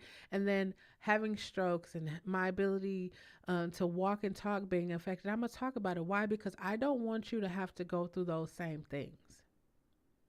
I'm not one of those people who's like, oh, they'll learn. No, I'm not one of those people. If I know that 2 blocks up the street is a big hole, you should maybe go a left on block number 1 and done. I'm going to tell you all of the steps because I want you to know. I don't want to see you self destruct. I don't. I don't want to see you be filled with drama and trauma, especially after surviving a global fucking pandemic. No, I want to see you happy. I want to see you smiling. Someone was like, if everybody is happy and you're smiling, what we have? I said, a better world. If more parents are hugging their child and telling them that they love them and asking when those kids grow up, they will be respectful citizens of society. When they get in relations, they won't be demons. Because there are demons out here. There are a lot of them. They won't have to feel like they have to assert their authority over you because no, everybody asserted their third. You know, first times they could tell you to shut up and sit down. You the first time all their life they've been bullied. You're the first time that they could tell you to sit down and shut up. Don't say nothing to me. Don't speak to me. That's the first time they could tell you that. If more people got rid of the weight of their past and let go and go to therapy and heal and process and find more healthier ways to cope or alternatives to deal with shit, we will have a lot less situations that we're having. I want to say that 2022 was one of the deadliest years ever. Ever. I've never in all of my 42 years of living read so much about women and children being unalived. Ever. Ever. And I was literally telling somebody, I was like, man, when I was growing up, people on a block, people wouldn't even think about, you did not think about women, children, or elderly. You did not think about that. Mm-mm. But now it's humanity, the love for each other. It's like slowly drifting away. I still got it. I definitely care. Definitely care. Sometimes I be caring where I just have to unplug from everything because it's so overwhelming. It's so overwhelming. And the last thing I want to do is burn myself out because I still got stuff I'm trying to do. You know, I got things that I am doing that I'm, but none of the things that I'm doing right now, this damn podcast wouldn't even be possible had I not stopped carrying the weight of my past. Had I not stopped carrying the weight of being afraid to do things or being afraid to be successful. If I want to deal with that, I'll probably still be. Yeah, I'm gonna do a podcast one day. 2 years later, I'm gonna do a podcast. Now I'm in my 50s. Like, man, I should have did that podcast. You know where I would be. Like I was telling somebody. Like I was on YouTube way back in the days. Like there are videos out there from 15, 16 years ago when I was doing YouTube. So 16 years ago plus these 5 years. I've been doing YouTube for like 20 something years. I never even thought like it wasn't until like last year I thought about monetization, but I never really thought about it because I was just doing it because I was trying to get out of my comfort zone. And now when I look back at all the videos that I have out, all the different people that I like connected with or like touched or even the people that I've like had exchanges with, like I've done so much that my fear, like the fear I had is gone. Like it's gone. Whatever you fear, and I say this all the time. Everything you could possibly want in your life is on the other side of fear.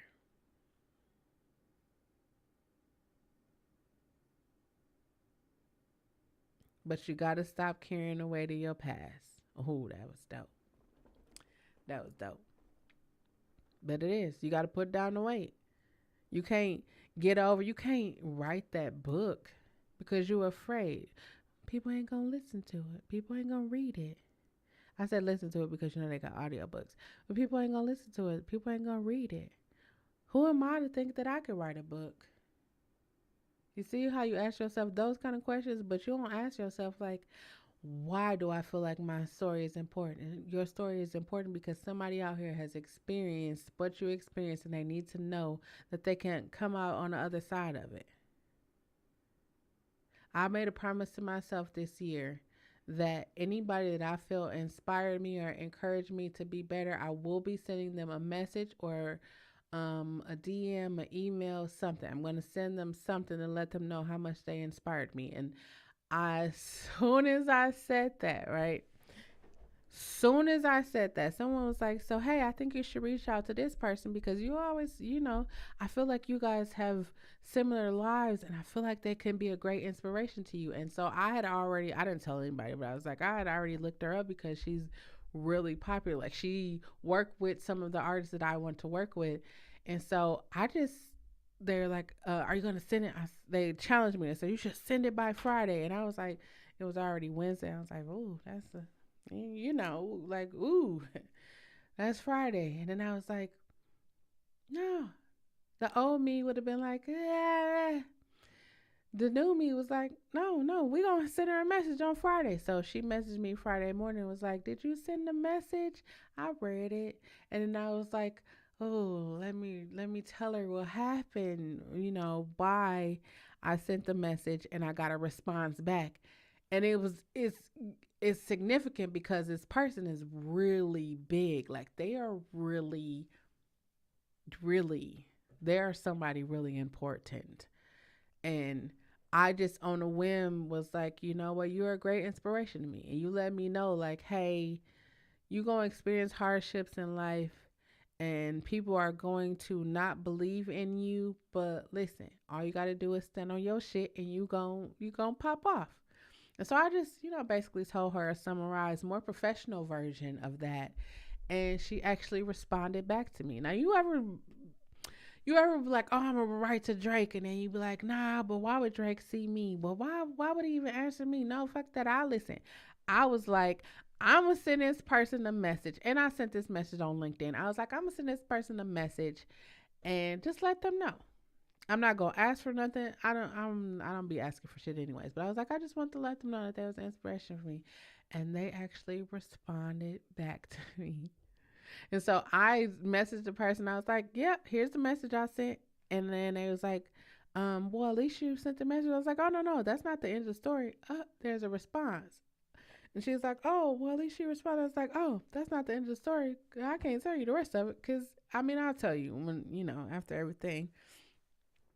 But yeah, I said all that to say, if you have something, if you have somebody you want to reach out to, you have something that you want to do, now is the perfect time to do it. Now is the perfect time to start that YouTube channel. I want to say this, right? Because I originally, when I was doing YouTube 15, 16 years ago, I was just talking shit. I was talking shit about everything, everything, everybody. I was just talking shit, and it wasn't like I was gossiping or anything like that. I was just giving my opinion. I was singing, I was doing songwriting, I was playing the instruments, I was performing, I was doing all of that. All of that. So all of this y'all see, that's not new. That's me being revived. And then I came here and I was like, okay, let me test out the contents that's going to be perfect for me. And what has been perfect for me is working out, positive affirmations, making music. Um, I got some other things I'm going to test. It's all about testing. Like life is about testing. You test what work, you test what don't work, and what don't work, you say, okay, this worked. Even with what worked, okay, this worked. Let's put this together and keep going forward. That's where I'm at with my life. I don't want to carry around anything. That's why I said I was here late because earlier I was talking to someone, and before I would try to like, okay, let me come here. That's not saying I don't love and appreciate and respect our time. I really do. However, I am working on being more present in the people in my around me, being more present in my life. And one of my brothers, he's been grieving, and someone told him that you should grieve for 2 weeks and that is enough. And I had to tell him, well, I didn't have to tell him, but I told him my experience and what I was going through, and I could see how it helped him. I could see how it helped. And it wasn't just because, I could see how it helped him. Like it was a real intimate, nurturing conversation. And I was like, you know what, I'm going to go tell them because they will understand it. Like this is what, like I come here and I talk to y'all about the things that I'm going through and what I have realized in the past year that I've been doing this is that I have really been healing myself. We're having a nurturing conversation. I've really been allowing myself to heal. And it's funny because I was the woman that was hating the sound of her voice, and now it is me using my voice that is helping me to heal. I wish y'all could like feel how it feels for me, but I'm just gonna say this like it feels free. Like if you ever had a moment where you always had a dream and then like that dream come true. Like maybe it's you wanted that car and then you got the car. Maybe you wanted the girl, the boy, whatever it is. It's that moment, right? Oh, it's that moment. It's like knowing like everything you have done up until this moment has gotten you to this moment and is going to carry you further. I thought about all of the things that I went through and how strong it made me. And I'm not talking in the sense of a strong black woman because I am a strong black woman, but I'm talking about in the sense of it showed me uh, how strong I am when it comes to adversity. It showed me how strong I am to be vulnerable. It showed me so many different things. And for every one of them I am grateful. I wasn't questioning. Earlier this year they were like, you have cancer, and for 12 days I sat with the fact that I possibly had cancer, and then they were talking, oh, we had to remove all of this because it could have been cancer, we didn't know it was cancer, we had to take it out. And so for me it was just like that was just an experience where it's just like eye opening for me. And I'm gonna tell you why it was eye opening. It was eye opening for me because I, number one, was like anybody who has ever had to go through, are you going to do chemo or these other, that's that's some shit right here. That's some shit right there.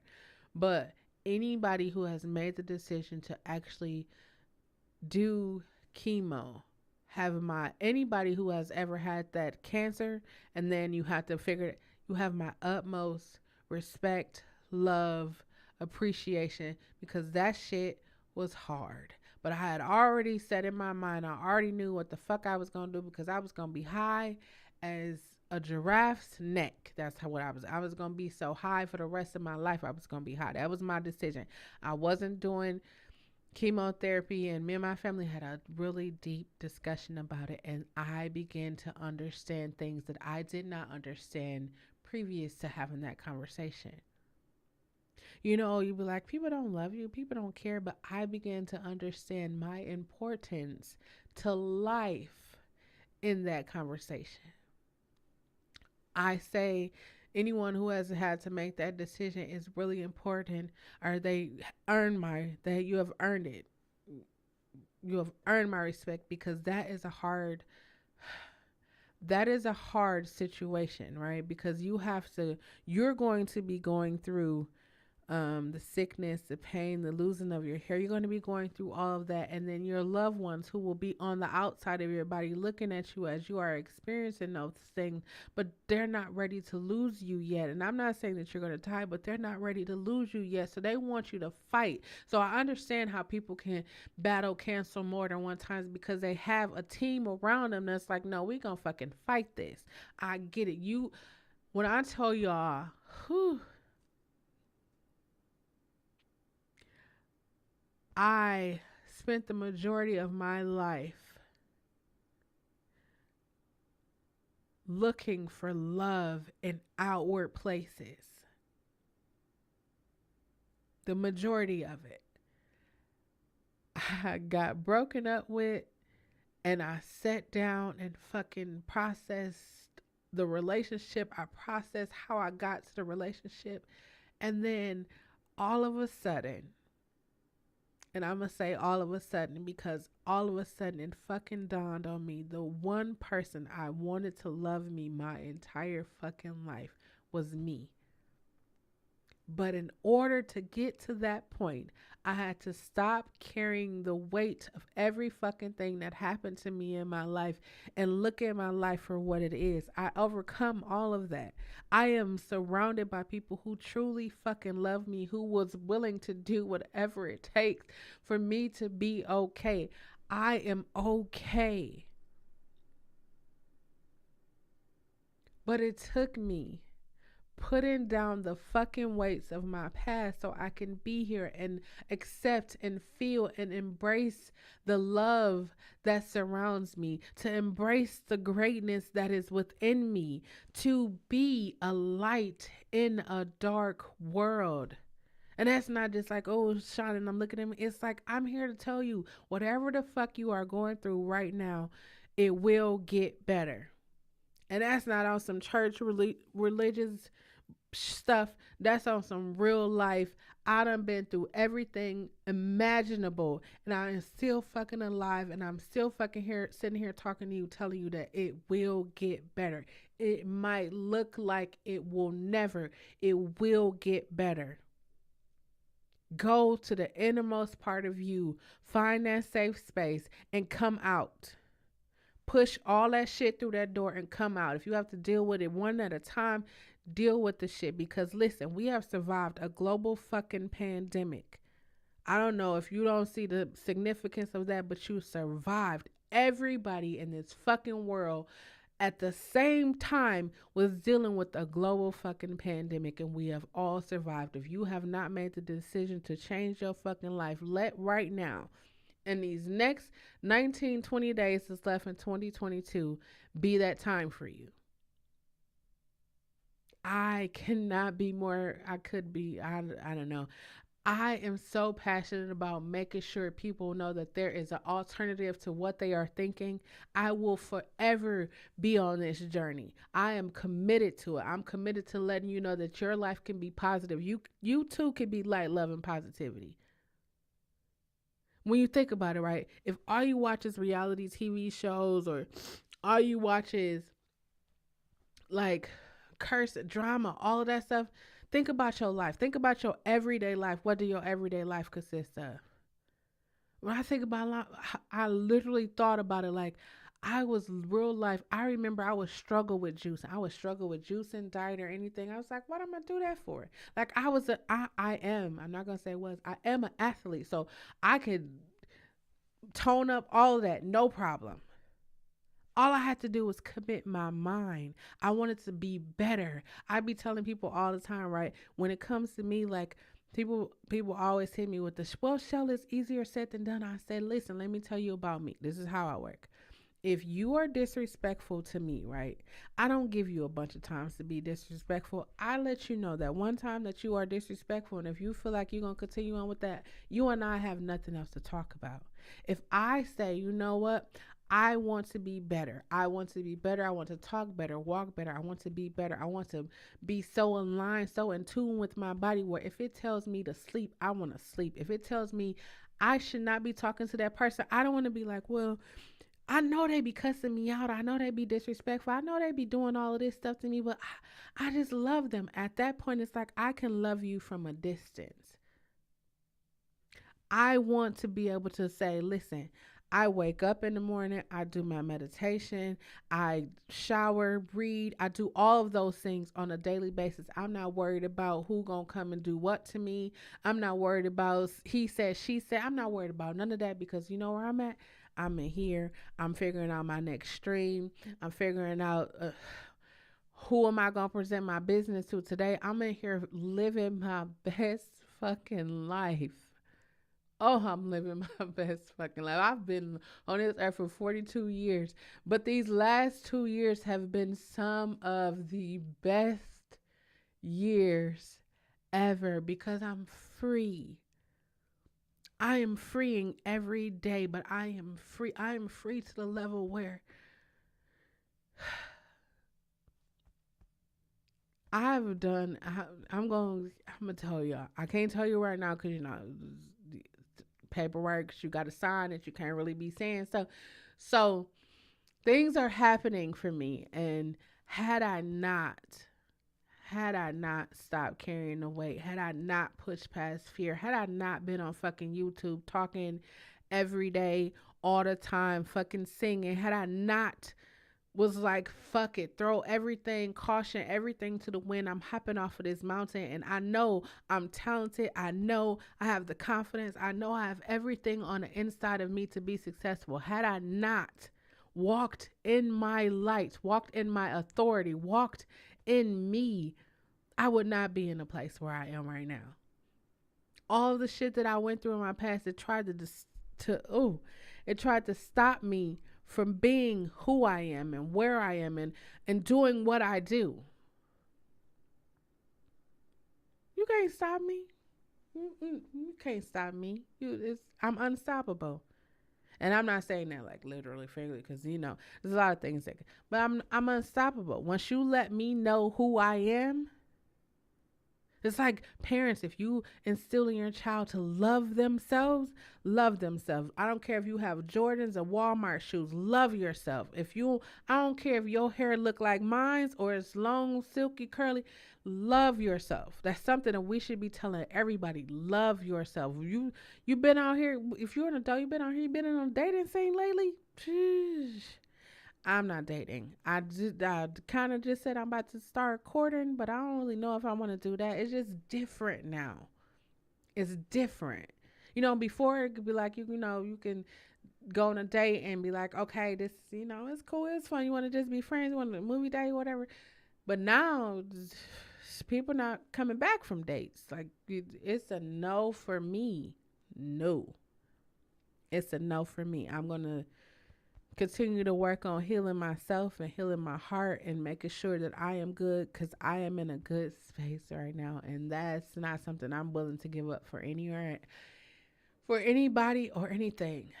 I'm in a good space, and I knew one day in my life. What do you expect when you go to church? You like, oh, I'm not gonna leave here the same way I came in. I said, when you go to therapy, you should leave this. You should walk in there the same way. I don't know what to expect, but I'm here and I'm open and I'm ready and willing to whatever it is. Because when you really want better, you will do better. You really want to be successful, you will do whatever it takes to be successful. I realized that about myself. So when my uncle was like, yeah, you're going to be good, I was like, I chuckled because,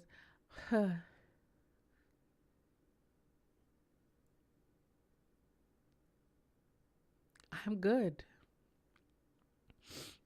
I'm good. I'm better than I even thought I would be.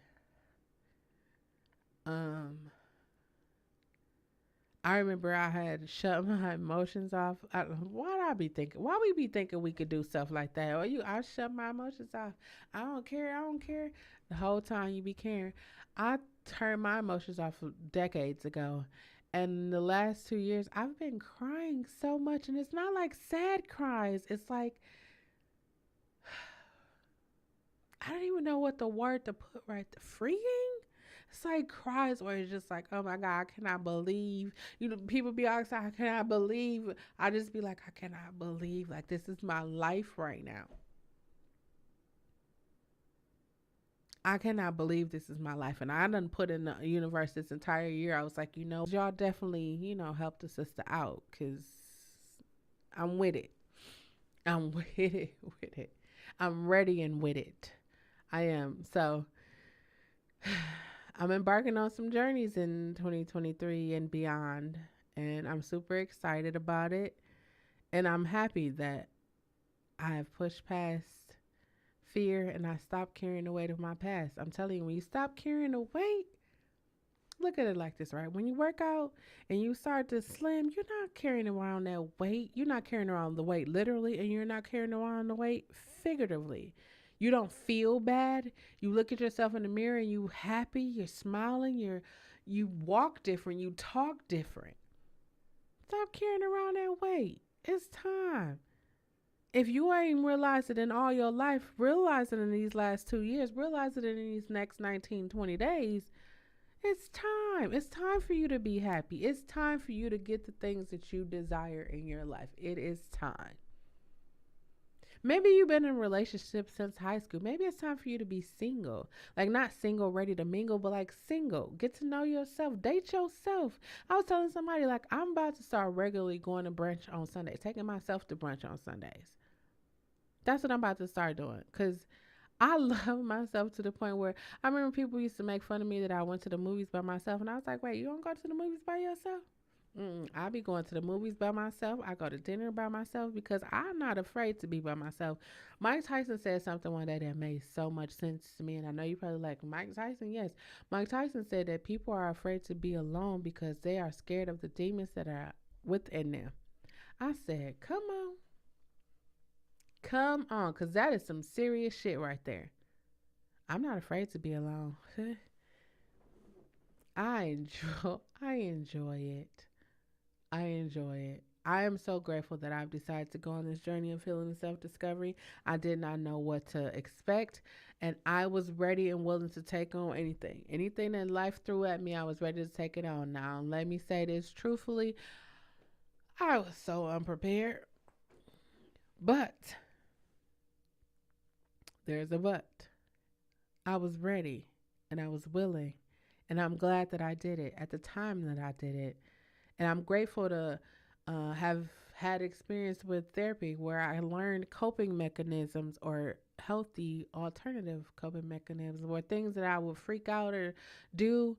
Like, even when it comes to YouTube or like these lives, like when the internet don't work or stuff just be messing up, I will usually be like, fuck it, I'm gonna go do something else. But now it's like, no. And I breathe for like, 10, 15. And then I go back at it again and it just worked just like that. Literally, just like that. Um, but yeah, you gotta stop carrying the weight of your past. Don't let anybody guilt you, make you feel guilty because you didn't do, didn't say, don't want to. Walk in your authority. Walk in your adult or your teenage or whatever it is. Walk in your authority. Don't let anybody convince you that you don't have rights or powers or you have all of that. Walk in your authority. If you don't want to talk to someone, you don't have to talk to someone. Parents, if you are encouraging your kids to talk or hug or say hi or do all of that, don't do that. I said to someone, I said, imagine telling your child that when an adult tell you to do something, you're supposed to do it. Imagine telling your child that. So now your child has, they really do. But that's all I got. See, my stream is acting crazy. But that's all I got. Remember to stop carrying the weight of your past. Put it down. It's not yours to carry no more. You already experienced it. You already lived through it. Now it's time for you to process, accept, acknowledge, and heal. Learn from it.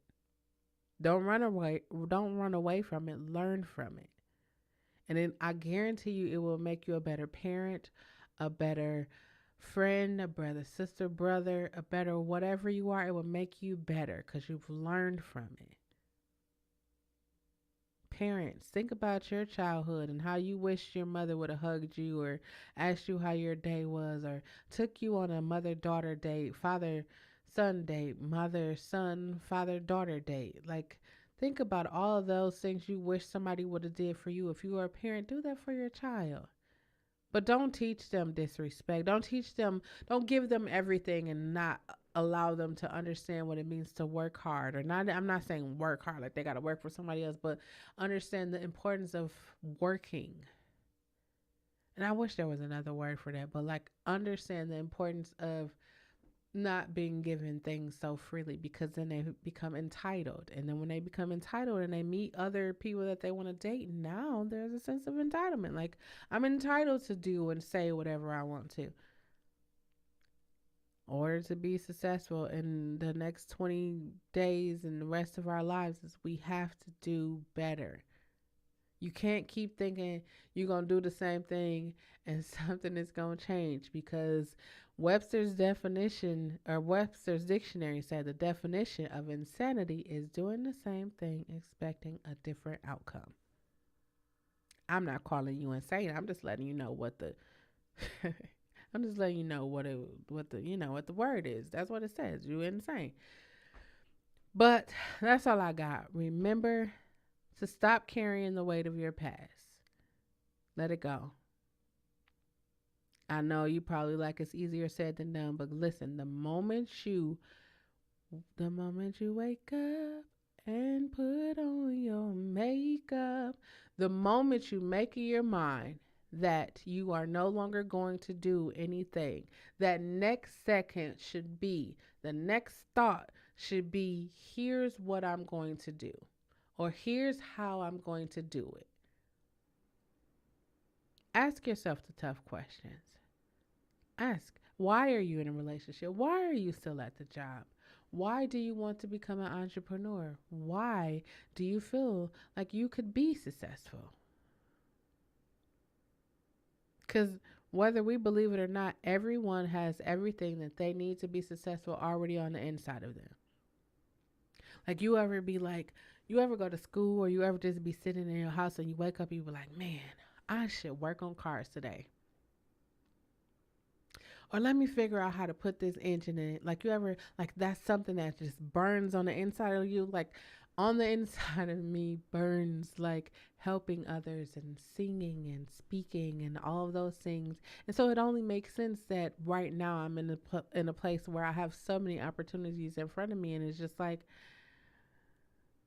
I know that my entire life, everything I need to be successful. If you are a makeup artist, everything you need to be successful is already in you. You already know how to paint with the brushes. You already know how to spray. You already know what to spray. Say you want to you love kids. Maybe you want to have a daycare. Maybe you want to be a pediatrician, doctor, lawyer, attorney, astronaut. Whatever you want to be, it's already in you. You just have to follow that. That's why I say it is important for you to use your words and love yourself, know yourself, trust yourself, and just be yourself. Notice how that all has to do with you? It's you. Everything in this world revolves around you. People be joking like, oh, you think it does. It does. Where you go, what you eat, it's all revolving around you. And the only way that you can get better is if you heal what is broken. Heal it. I'm not telling you to go be friends with somebody that did you wrong. What I'm telling you is to heal that part. Because something, whether we want to admit it or not, some of the times the things where there's a disconnect between us and people is because something fell through the cracks. Whether it's communication, whether it's emotions, feelings, something fell through the crack of that. So we feel in some kind of way when in actuality all we need to do is have a conversation with each other, and that could resolve a lot of shit. Like, a lot of shit could be resolved with a conversation. And I know people like, no, because I'm gonna have to. No, a lot of stuff, because sometimes a lot of shit be as a result of a misunderstanding or it be as a result of somebody being held accountable and they're not ready to accept it. And if you're not ready to accept accountability at this point in time, you and I cannot be in the same space because I'm moving, I'm growing, I'm I'm striving for better. Light, love, and positivity is what it is. From 2022 all the way to the day I am no longer here. But guess what? There will always be nurturing conversations here where you can come back and listen and check it out. And I'm going to always share my truths, and I'm going to always make sure that I tell you positive affirmations, that I tell you that you are better than what life has thrown at you thus far. You are better than that. You are better. You deserve better. You know you want better. So why don't you do better? Better, better. That's all I got. Um, if you are free tomorrow at 7, I am going live on Twitch. Oh, so I'm going to tell y'all right now. I'm going to do a whole video about it, but I'm going to tell you right now since I got you right here. If you haven't followed me on Twitch, I would like to encourage you to follow me on Twitch. I am going for partnership or affiliate on Twitch, and I need some more watch hours or watch people watching me. I have to have 3 people watching me at a time. So if you want to come tomorrow, I'm doing Beats and Convo where I'm making music. I've been challenged to make a Christmas album in a week, so we're gonna see how it goes. I'm telling you, when you push past fear, things will appear before you. All the things you seem like over there you was waiting for, once you step over there, it's gonna be like, what do you want? It's like right there. Anyways, so yeah, join me tomorrow at 7. I will be on Twitch, Beats and Convo. Um, I appreciate all the love and support. I appreciate y'all coming in. If you come back and you watch this, thank you for coming to watch this, and make sure you stop carrying that weight of your past. Stop carrying the weight. It's not yours. Put it down. A lot of the shit that happened to you in your life, it happened to you. It wasn't as a result of something you did. Some of you it is, but it wasn't as a result of something you did. And be okay. Be comfortable talking about it. I'm not telling you to come to YouTube and talk about it like me. I'm telling you to be comfortable talking about it. For me, talking actually helps. Some people, music helps. Some people, writing songs or poetry or dancing or sewing clothes. Like some people, those things help. I want you to do whatever is comfortable for you, but most importantly, don't keep it bottled up, because whether you believe it or not, it will come out one way, shape, form, or fashion. That's all I got. See y'all tomorrow at 7. Until next time, I love you. Stop carrying the weight of your past. Peace.